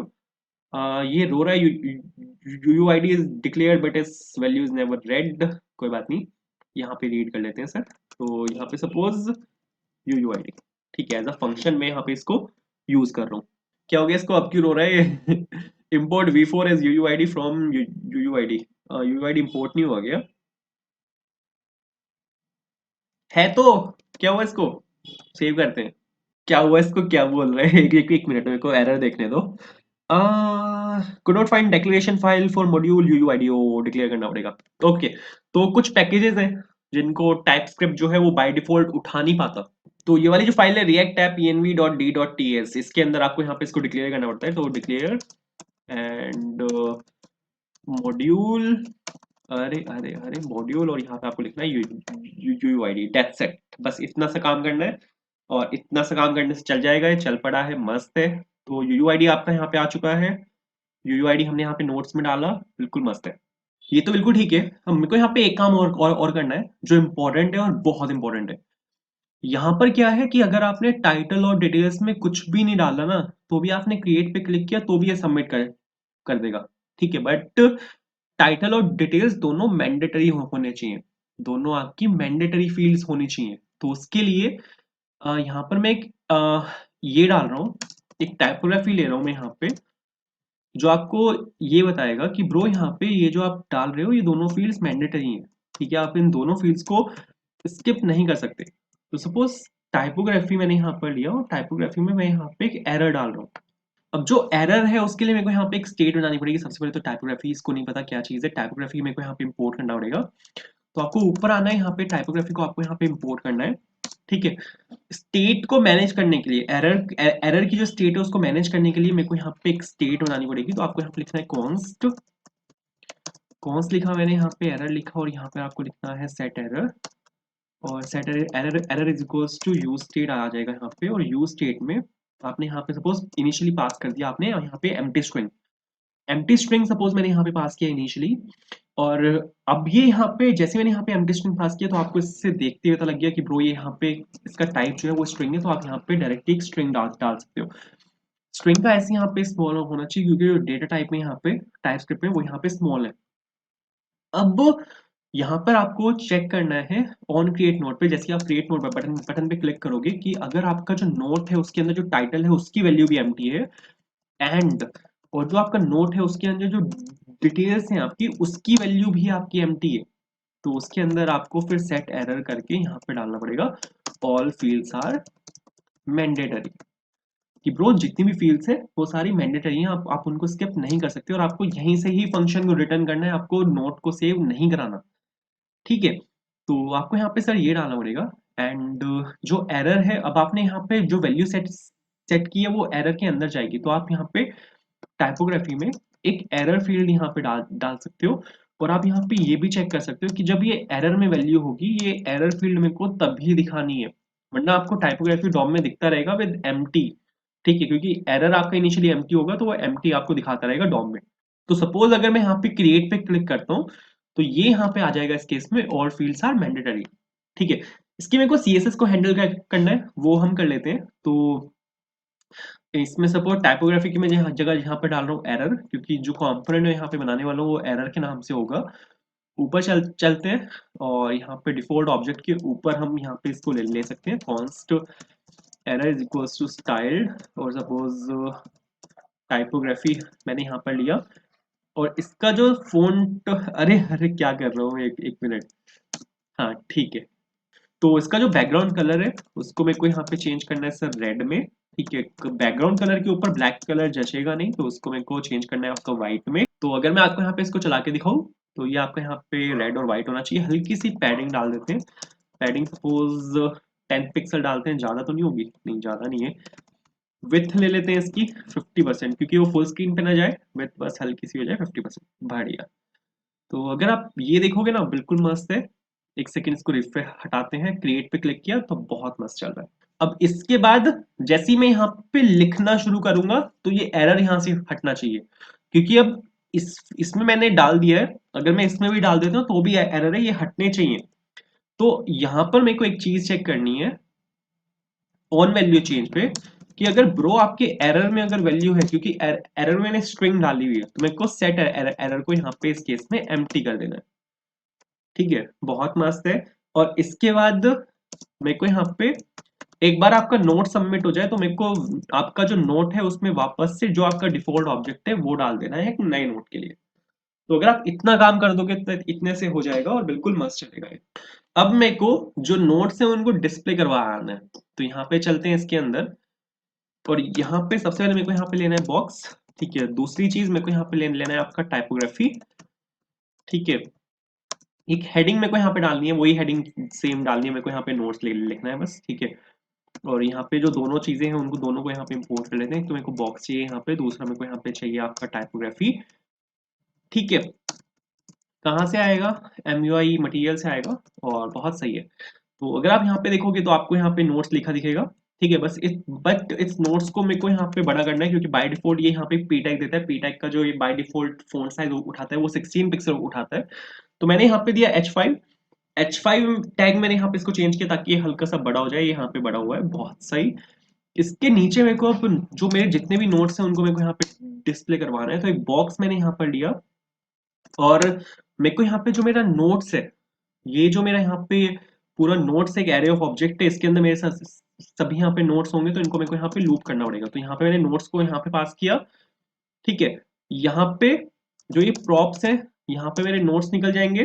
ठीक है, और यहाँ पे इन नोट्स को मैं यहाँ पे मैप कर सकता हूँ। सपोज नोट्स डॉट मैप मैंने यहाँ पे लिखा, एक एक नोट मेरे पास यहाँ पे आ जाएगा। ठीक है, और उस नोट को मैं यहाँ पे सिंपल डिस्प्ले करवा सकता हूँ। बट ये यहाँ पे रोएगा ये यहाँ पे रोएगा कि ब्रो यहाँ पे ये जो नोट्स है ये क्या चीज है, आप तो यहाँ पे कुछ भी लिखते जा रहे हो। तो सेम काम करना है कि जो हमने पीछे किया था, आपको यहाँ पे एक इंटरफेस बनाना है आई और नोट्स प्रॉप्स के नाम से। और यहाँ पर आपको पास करना है नोट्स। नोट्स क्या चीज है? ठीक है, नोट यहाँ पर एक एरे ऑफ ऑब्जेक्ट है। नोट करके एक एरे ऑफ ऑब्जेक्ट है। आप यहाँ पे देखो, इसका यहाँ पे जो टाइप है नोट ऑब्जेक्ट, और वो एक एरे है। ठीक है, तो एक एरे ऑफ ऑब्जेक्ट है वो आपको यहाँ पे मिल जाएगा। इसके बाद आपको react.fc में और यहाँ पे आई नोट प्रॉप्स, ये आपको यहाँ पे पास करना है। तो ये आपके सभी एरर्स को यहाँ से हटा देगा। अब मेरे को यहाँ पे आपके सभी नोट्स को डिस्प्ले करवाना है, बट उसके लिए मैं यहाँ पे इसके अंदर नहीं कराऊंगा। उसके लिए मैं यहाँ पे एक अलग कॉम्पोनेंट बनाऊंगा आपका नोट के नाम से। ठीक है, तो नोट के नाम से सपोज मैंने यहाँ पे एक अलग कॉम्पोनेंट बनाया, कॉन्स्ट नोट लिया। ठीक है, और यहाँ पे react डॉट फंक्शनल कॉम्पोनेंट, ये आपका ब्रो ये एक फंक्शनल कॉम्पोनेंट है। फंक्शनल कॉम्पोनेंट बना लेते हैं अब। और यहाँ पे रिटर्न किया मैंने यहाँ पे इसको एक div टैग के साथ। सपोज मैंने यहाँ पे हेलो लिखा। ठीक है, और एक्सपोर्ट डिफॉल्ट, तो यहाँ पे आपका आ गया है नोट। तो सर बिल्कुल ठीक है। ये क्या बोल रहा है react.fc? अरे ब्रो ब्रो ब्रो ब्रो, मैंने यहाँ पे एक JSX फाइल बना दी भाई। आदत पड़ी हुई है JSX बनाने की ठीक है, तो ये सर यहाँ पे मस्त है। इसके बाद आपको यहाँ पे क्या काम करना है, आपको यहाँ पे जो आपने नोट अभी भी बनाया है इसको आपको यहाँ से इम्पोर्ट कर लेना है। तो नोट को मैंने इम्पोर्ट किया, सेम फोल्डर से आएगा, सेम फाइल से, मतलब सेम फोल्डर से है, फाइल तो डिफरेंट है। और यहाँ पे अब आपको यहाँ पे क्या काम करना है, आपको यहाँ पे जो आपका ये नोट है इसको यहाँ पे आपको सेल्फ क्लोजिंग टैग के साथ यहाँ पे डाल देना है। ये बिल्कुल मस्त चलेगा। ये यहाँ पे एरर दे रहा है कि नोट ऑब्जेक्ट क्या चीज है। नोट ऑब्जेक्ट हमने एक मॉडल बनाया था, अगर आपको याद है तो आपको यहाँ पे जो नोट ऑब्जेक्ट है उसको यहाँ पे आपको इम्पोर्ट करना पड़ेगा। तो नोट ऑब्जेक्ट को मैंने यहाँ पे इम्पोर्ट किया और ये बिल्कुल यहाँ पे मस्त चलेगा, बिल्कुल मस्त चल रहा है। तो सर बिल्कुल ठीक है। यहाँ पे अब क्या चीज है कि नोट एरे जो है, ये जो नोट्स एरे है इसको मैंने यहाँ पे लूप किया। अब ये मेरे को एक एक नोट निकाल के देगा। तो ये जो यहाँ पे एक एक नोट मेरे को यहाँ पे निकाल के दे रहा है ना, इसको मेरे को अब नोट के अंदर पास करना है, क्योंकि ब्रो मेरे को इसको वहीं से ही डिस्प्ले करवाना है। तो नोट के अंदर यहाँ पे मैंने इसको पास किया। अब ये यहाँ पे फिर रोएगा। ठीक है, कि आपने वहां पे कुछ भी आप प्रॉप्स के अंदर पास कर रहे हो और आप उसको मेंशन नहीं कर रहे कि मैं यहाँ से पीछे से कुछ एक्सपेक्ट कर रहा हूँ। तो यहाँ पे आपको सेम करना है। इंटरफेस बनाना है एक। इंटरफेस बनाया मैंने आई नोट प्रॉप्स के नाम से, और बिल्कुल ठीक है। और पीछे से मैं एक नोट एक्सपेक्ट कर रहा हूँ जो कि एक ऑब्जेक्ट है। ठीक है, एक्चुअल में वो एक ऑब्जेक्ट है, तो आप यहाँ पे इसको नोट ऑब्जेक्ट ले सकते हो। ऊपर वो उसने इंपोर्ट कर दिया अपने आप। और यहाँ पे react.fc के अंदर यहाँ पे आप पास कर सकते हो आई नोट ऑब्जेक्ट। तो अगर आप यहाँ पे इतना लिख दोगे तो सर तो इतने से हो जाएगा, कुछ भी नहीं है। ठीक है, अब मेरे को यहाँ पे जो नोट्स है, अगर यहाँ पे नोट मेरे पास यहाँ पे अभी इस टाइम पे है नहीं। ये चल रहा है क्या, एक सेकंड देख लेते हैं। हाँ, तो ये जो यहाँ पे ये जो नोट है ना, ये यहाँ पे कार्ड की फॉर्म में हमारे पास यहाँ पे एक चीज होती है। मटेरियल यूआई में एक चीज होती है अपने पास जो कि होता है कार्ड। ठीक है, कार्ड अगर मैं आपको यहाँ पे दिखाऊं ना, कार्ड आपको सिंपल सा ये देता है।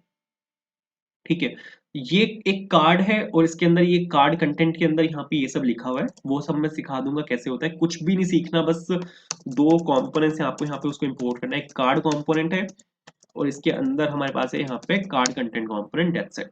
और कुछ भी नहीं है, दोनों को आपको यहाँ से मटेरियल यूआई के अंदर से इंपोर्ट कर लेना है। एक कार्ड है एक कार्ड कंटेंट है और आपको विदाउट सीएसएस कुछ नहीं करना, सब कुछ बना बनाया है, ठीक है। इस तरह का एक ऑब्जेक्ट आपको बना बनाया मिलेगा और उसके अंदर आप यहाँ पे ये सब कुछ डाल सकते हो। सपोज बॉक्स लिया मैंने यहाँ पे और बॉक्स के अंदर मेरे को यहाँ पे चाहिए टाइपोग्राफी, क्योंकि सबसे पहले मेरे को यहाँ पे आपका टाइटल डालना है, तो नॉट डॉट अरे टाइटल, ठीक है। सबसे पहले मेरे को यहाँ पे आपका टाइटल डालना है, तो मैंने यहाँ पे टाइटल डाला। एक बॉक्स ले लेते हैं, एक यहाँ पे ले लेते हैं आपकी टाइपोग्राफी, ठीक है। इतना अगर मैं आपको यहाँ पे चला के दिखाऊं तो बढ़िया। नो इश्यूज फाउंड, ठीक है, रिफ्रेश कर लेते हैं। तो यहाँ पे सपोज मैंने हेलो लिखा और यहाँ पे लिखा मैंने हेलो फ्रॉम नोट, इसको तो मैं अभी डिस्प्ले नहीं करवा रहा, सिर्फ टाइटल दिखेगा आपको। तो आप यहाँ पे देखो हेलो के नाम से आपके पास यहाँ पे एक पूरा नोट नोट आया है। सीएसएस में को हैंडल करनी है वो कर लेंगे, कुछ भी दिक्कत नहीं है। तो कॉपी किया, पेस्ट किया, नोट डॉट डिटेल्स मेरे को यहाँ पे इसके नीचे शो करनी है, और डिटेल्स के नीचे मेरे को यहाँ पे जो आपकी डेट है वो मेरे को यहाँ पे शो करनी है कि आपका नोट लिखा कब कब गया था। और इसके जस्ट नीचे एक बटन बनाना है मेरे को, जो कि होगा आपका डिलीट के नाम से, जिसमें वेरिएंट ले लेते हैं यहाँ पे आउटलाइन, ठीक है। और ये बटन जो होगा आपका वो होगा आपका यहाँ पे डिलीट के नाम से। बटन को मेरे को यहाँ पे इंपोर्ट करना पड़ेगा वरना ये एरर देगा। तो बटन को मैंने यहाँ पे इंपोर्ट किया, ठीक है, मस्त है। तो अब अगर मैं आपको यहाँ पे हेलो लिख के दिखाऊँ और मैं यहाँ पे हेलो डिटेल्स लिख रहा हूँ, ठीक है, और सपोज क्रिएट मैंने यहाँ पे क्लिक किया, तो आप यहाँ पे देखो आपके पास जो नोट है वो यहाँ पे बिल्कुल परफेक्टली आया है। एक चीज और है, मेरे को यहाँ पे इसका बैकग्राउंड कलर भी चाहिए। तो बैकग्राउंड कलर आप यहाँ पे कार्ड में डायरेक्टली डाल सकते हो, तो स्टाइल करके सपोज, और बैकग्राउंड और कलर में यहाँ पे दे रहा हूँ। कलर मेरे को क्या चाहिए, नोट के अंदर जो कलर आएगा मेरे को यहाँ पे वो वाला कलर चाहिए, ठीक है। तो अभी तो मेरे पास यहाँ पे ये वाला कलर है, बट अगर सपोज मैं यहाँ पे इसमें कुछ ये वाला कलर डाल दूं, तो सपोज बढ़िया, क्रिएट मैंने यहाँ पे क्लिक किया तो आप यहाँ पे देखो ये वाला कलर है। तो सर बिल्कुल मस्त चल रहा है तो ये तो बिल्कुल ठीक है। सीएसएस मेरे को हैंडल करनी है, मेरे को पता है, वो मैं कर लूंगा, कोई भी भसड़ नहीं है। तो एक काम कर लेते हैं, यहाँ पे सपोज स्टाइल्ड को मैंने यहाँ पे सपोज वो किया, इंपोर्ट किया, और यहाँ पे लिखा const styled card is equals to styled, और सपोज कार्ड लिया इसको, ठीक है। कार्ड के ऊपर मेरे को यहाँ पे सीएसएस लगानी है। दो चीजें मेरे को यहाँ पे चाहिए सर। सबसे पहले तो मेरे को यहाँ पे आपकी जो विड्थ है उसको फिक्स करना है, और दूसरी चीज मेरे को यहाँ पे दो दो कार्ड के बीच में मेरे को यहाँ पे एक मार्जिन डालना है, जो कि होगा यहाँ पे सपोज 20 पिक्सल्स, ठीक है। अगर आप इतना लिख दोगे तो इतने से हो जाएगा। ये जो विड्थ और वो सब है वो सब यहाँ पे फिक्स कर देगा बिल्कुल, ठीक है। तो आप यहाँ पे देखो दो कार्ड्स के बीच में मार्जिन आ चुका है, और जो विड्थ है वो यहाँ पे आपकी फिक्स हो चुकी है। बटन पे मेरे को भसड़ लग रही है, तो सपोज इसने रैप किया हुआ है, ये यहाँ पे एक रैपर डिव है, तो सेम मैं यहाँ पे नेम ले रहा हूँ रैपर के नाम से इस पे, क्योंकि मेरे को यहाँ पे सीएसएस चाहिए। तो suppose const wrapper is equals to, और मैंने यहाँ पे सपोज स्टाइल लिखा, स्टाइल में आप यहाँ पे डाल सकते हो बॉक्स, क्योंकि बॉक्स पे सीएसएस लगा रहा हूँ मैं, और मेरे को सीएसएस चाहिए मेरे को बटन के ऊपर, ठीक है। बटन के ऊपर क्या सीएसएस चाहिए, सबसे पहले तो मेरे को यहाँ पे बॉर्डर इसका चेंज करना है। बॉर्डर मेरे को यहाँ पे चाहिए आपका ब्लैक कलर का। अभी जो बॉर्डर है वो यहाँ पे ब्लू कलर का है, बट मेरे को यहाँ पे ब्लैक बॉर्डर चाहिए कुछ इस तरह, बिल्कुल ठीक है। जो बैकग्राउंड कलर है वो मेरे को चाहिए बिल्कुल व्हाइट, प्लेन व्हाइट बिल्कुल चाहिए। तो सपोज ट्रिपल एफ मैंने यहाँ पे डाला, ट्रिपल एफ आपका जो कलर है उसको व्हाइट दे देता है, कुछ इस तरह एक व्हाइट कलर आएगा। और हल्का सा वो थोड़ा सा मार्जिन टॉप चाहिए मेरे को, क्योंकि वो बिल्कुल उसमें जाके बिल्कुल मिला हुआ है। तो मैंने यहाँ पे थोड़ा सा मार्जिन टॉप दिया और बिल्कुल ठीक है। अब यहाँ पे डिलीट बटन के क्लिक पे मेरे को यहाँ पे जो नोट है उसको डिलीट भी करना है। नोट को डिलीट करना है वो हम कर सकते हैं, कुछ नहीं करना, बस आपको यहाँ पे एक फंक्शन बनाना है डिलीट नोट के नाम से, ठीक है। डिलीट नोट के नाम से सपोज मैंने यहाँ पे एक फंक्शन बनाया। कौन सा नोट मेरे को डिलीट करना है उसकी एक आईडी होगी, क्योंकि यहाँ पे मेरे पास बहुत सारे नोट्स होंगे, बहुत सारे मेरे पास यहाँ पे नोट्स होंगे, और उन नोट्स में से कौन सा नोट मेरे को डिलीट करना है उसको यूनिकली आइडेंटिफाई मेरे को करना पड़ेगा उस नोट को। तो वो यूनिकली आइडेंटिफाई होगा एक आईडी के नाम से, एक आईडी से वो यूनिकली आइडेंटिफाई होगा। उसी वजह से हमने वहां पे डाली थी यूयूआईडी, कि हर एक नोट को यूनिकली आइडेंटिफाई करने के लिए, और वो यूयूआईडी एक नंबर है। तो सपोज मैंने यहाँ पे नंबर डाला। आपको कुछ नहीं करना, फिल्टर फंक्शन लगाना है नोट्स पे। और जो मैंने यहाँ पे सपोज फिल्टर फंक्शन लगाया, फिल्टर फंक्शन आपके नोट्स को लूप कर देगा, और एक फोर लूप की तरह काम करता है। लेकिन फिल्टर फंक्शन एक काम करता है कि जो भी आप यहाँ पे कंडीशनल डालोगे, जैसे मैं चाहता हूँ मेरे को सभी वो नोट्स रिटर्न करने हैं जिनकी आईडी मैच ना हो जो आईडी आ रही है उससे। तो ये क्या करेगा, जो आईडी मैच होगी उसको रिटर्न ही नहीं करेगा, तो यहाँ पे एक नया नोट्स का एक एरे बना के देगा, ठीक है।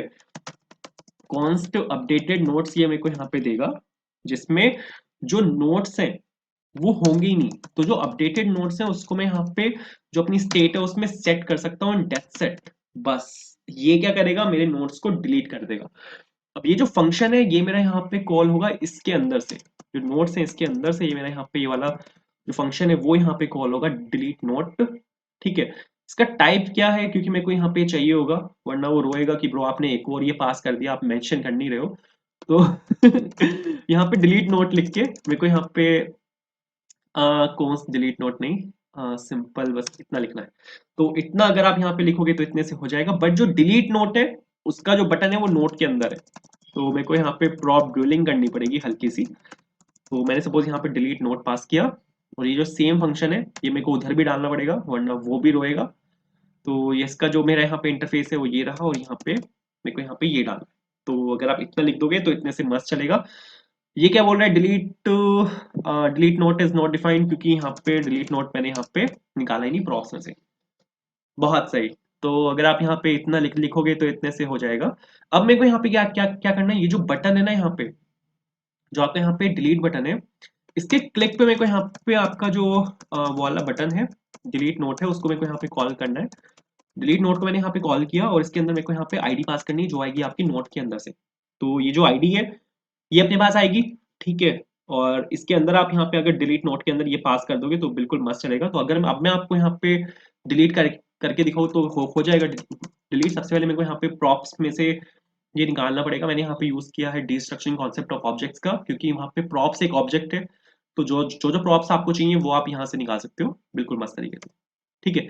एक और चीज मेरे को यहाँ पे दिख रही है, अगर सपोज मैं यहाँ पे हेलो लिखता हूँ ना, और मैंने यहाँ पे लिखा हेलो डिटेल्स, ठीक है। और सपोज मैंने यहाँ पे कुछ भी एक कलर यहाँ पे सेलेक्ट किया, तो जब मैं यहाँ पे क्रिएट बटन पे क्लिक कर रहा हूँ नोट तो क्रिएट हो रहा है, बट ये वैल्यू यहाँ पे एम्प्टी नहीं हो रही।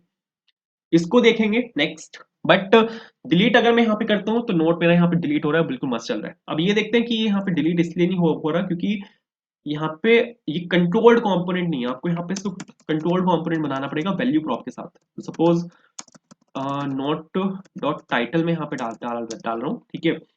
इसके बाद value is equals to note dot details मैंने यहाँ पे डाला, और इनपुट बेस में या इसको रहने देते हैं, ये तो ऐसे ही चल जाएगा। बट बस मेरे को यहाँ पे इनको चेंज चेंज करना था। तो आप यहाँ पे देखो दोनों वैल्यूज यहाँ पे एम्प्टी हो चुकी हैं। सपोज अगर मैं यहाँ पे लिखता हूँ हेलो, और मैंने यहाँ पे लिखा हेलो जो जी बन गया, कोई बात नहीं।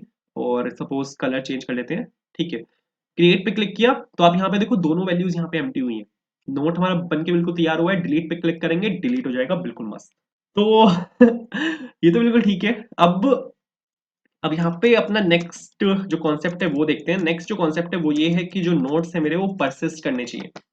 अगर सपोज मैंने यहाँ पे क्रिएट पे क्लिक किया, ठीक है, ये यहाँ पे क्रिएट हुआ है। अब अगर मैं रिफ्रेश करता हूँ ना, रिफ्रेश जैसे मैंने किया तो नोट यहाँ पे मेरा आना चाहिए। मेरे को यहाँ पे जो अपने नोट्स है उनको सेशन स्टोरेज में मेरे को यहाँ पे स्टोर करना है, ठीक है। लोकल स्टोरेज में भी कर सकते हो, बट कोई बात नहीं, हम सेशन स्टोरेज प्रेफर करेंगे, क्योंकि लोकल स्टोरेज में ना वैल्यूज रह जाती हैं। अगर आप जब तक आप अपना पूरा ब्राउजर क्लोज नहीं करोगे तब तक वो रह जाती है वहां पे। तो ठीक है, कोई बात नहीं, सेशन तक सीमित रहते हैं। कुछ नहीं करना, बहुत इजी है। app.tsx में आना है। यहाँ से आपके नोट ऐड हो रहे हैं, यहाँ से आपके नोट डिलीट हो रहे हैं, बिल्कुल सेम मेरे को बस यहाँ पे डालना है। सेशन स्टोरेज में अगर आपको वैल्यूज को स्टोर करना है तो सेशन स्टोरेज को आप यहाँ पे सीधा यूज कर सकते हैं। इसके अंदर एक फंक्शन होता है सेट आइटम, जो की वैल्यू पेयर में वैल्यू लेता है। नोट्स में को उठाने हैं, और यहाँ पे वो एक ऑब्जेक्ट है तो ऑब्जेक्ट वो उठाएगा नहीं। आपको यहाँ पे सेशन स्टोरेज हो लोकल स्टोरेज हो कुछ भी हो, आपको वहां पे वैल्यू को स्टोर करना होता है एक स्ट्रिंग के फॉर्म में, ठीक है। ऑब्जेक्ट आप वहां पे स्टोर नहीं कर पाओगे, एरे आप वहां पे स्टोर नहीं कर पाओगे, सिर्फ स्ट्रिंग्स स्टोर होती है। तो आपको यहाँ पे अपनी वैल्यूज को स्ट्रिंगिफाई करना होता है, ठीक है।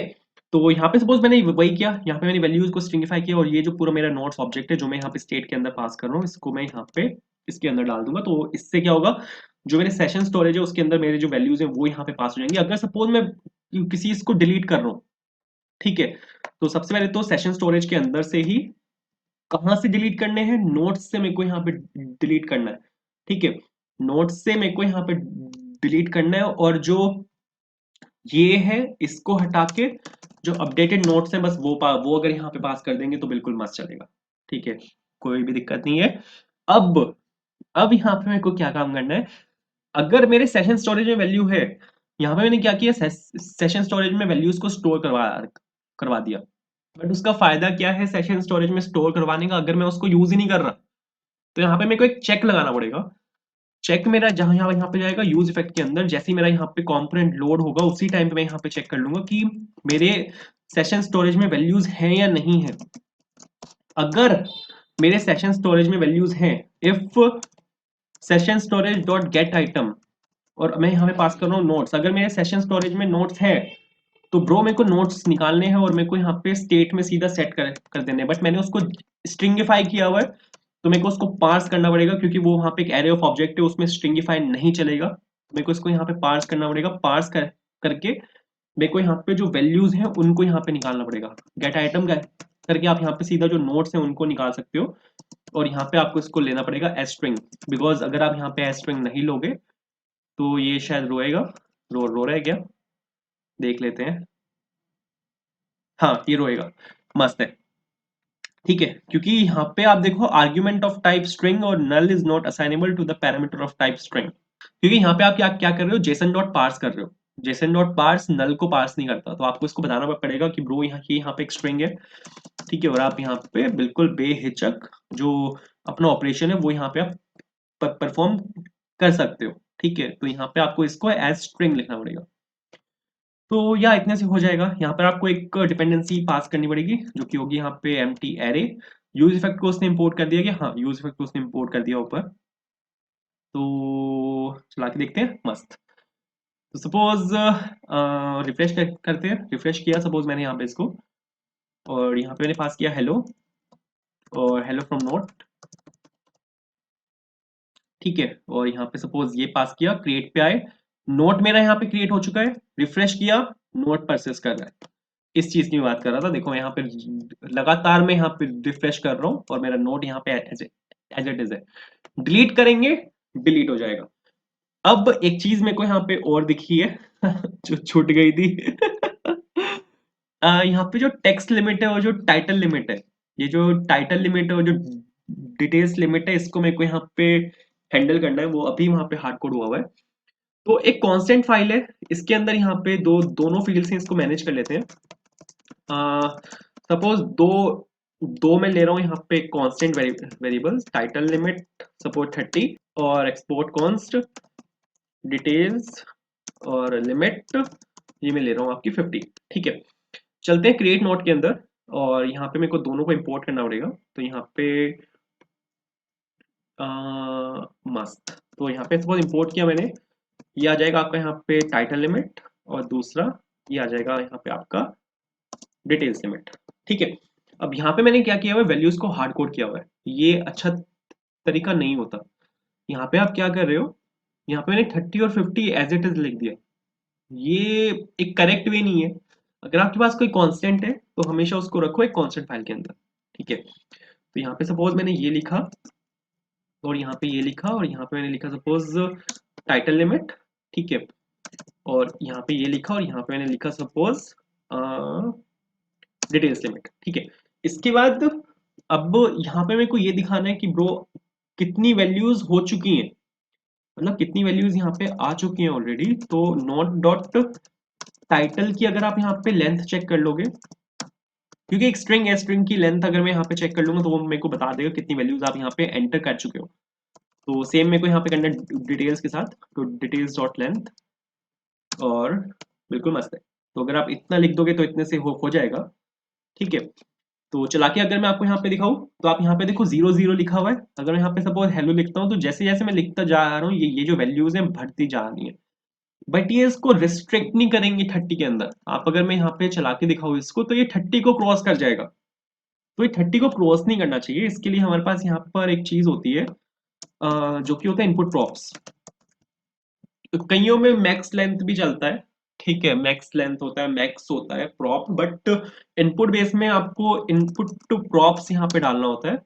और इसके अंदर आप यहाँ पे मैक्स लेंथ को मेंशन कर सकते हो कि इसकी कितनी लेंथ चाहते हो आप। ठीक है, कि यहाँ पे मैक्सिमम लेंथ कितनी होनी चाहिए, और यहाँ पे इनपुट प्रॉप्स, और यहाँ पे आ जाएगा आपका मैक्स लेंथ। एक सेकेंड, अरे ब्रो खुद उठा ले। डिटेल्स लिमिट, हाँ ठीक है। तो मस्त है, अगर आप इतना लिखोगे इतना इतने से हो जाएगा। चला के अगर मैं आपको यहाँ पे दिखाऊं तो अब ये इसको रोक देगा, ये इसको 30 के अंदर रोक देगा, ठीक है। और इसको रोक देगा ये 50 के अंदर, ये देखो, इसको इसने रोक दिया 50 के अंदर। तो आई होप क्लियर हुआ होगा। तो ये था हमारा यहाँ पे रिएक्ट प्रोजेक्ट विद टाइपस्क्रिप्ट। अगर आपको पसंद आई ये वीडियो यार, लाइक करना, बहुत मेहनत लगी है, ठीक है।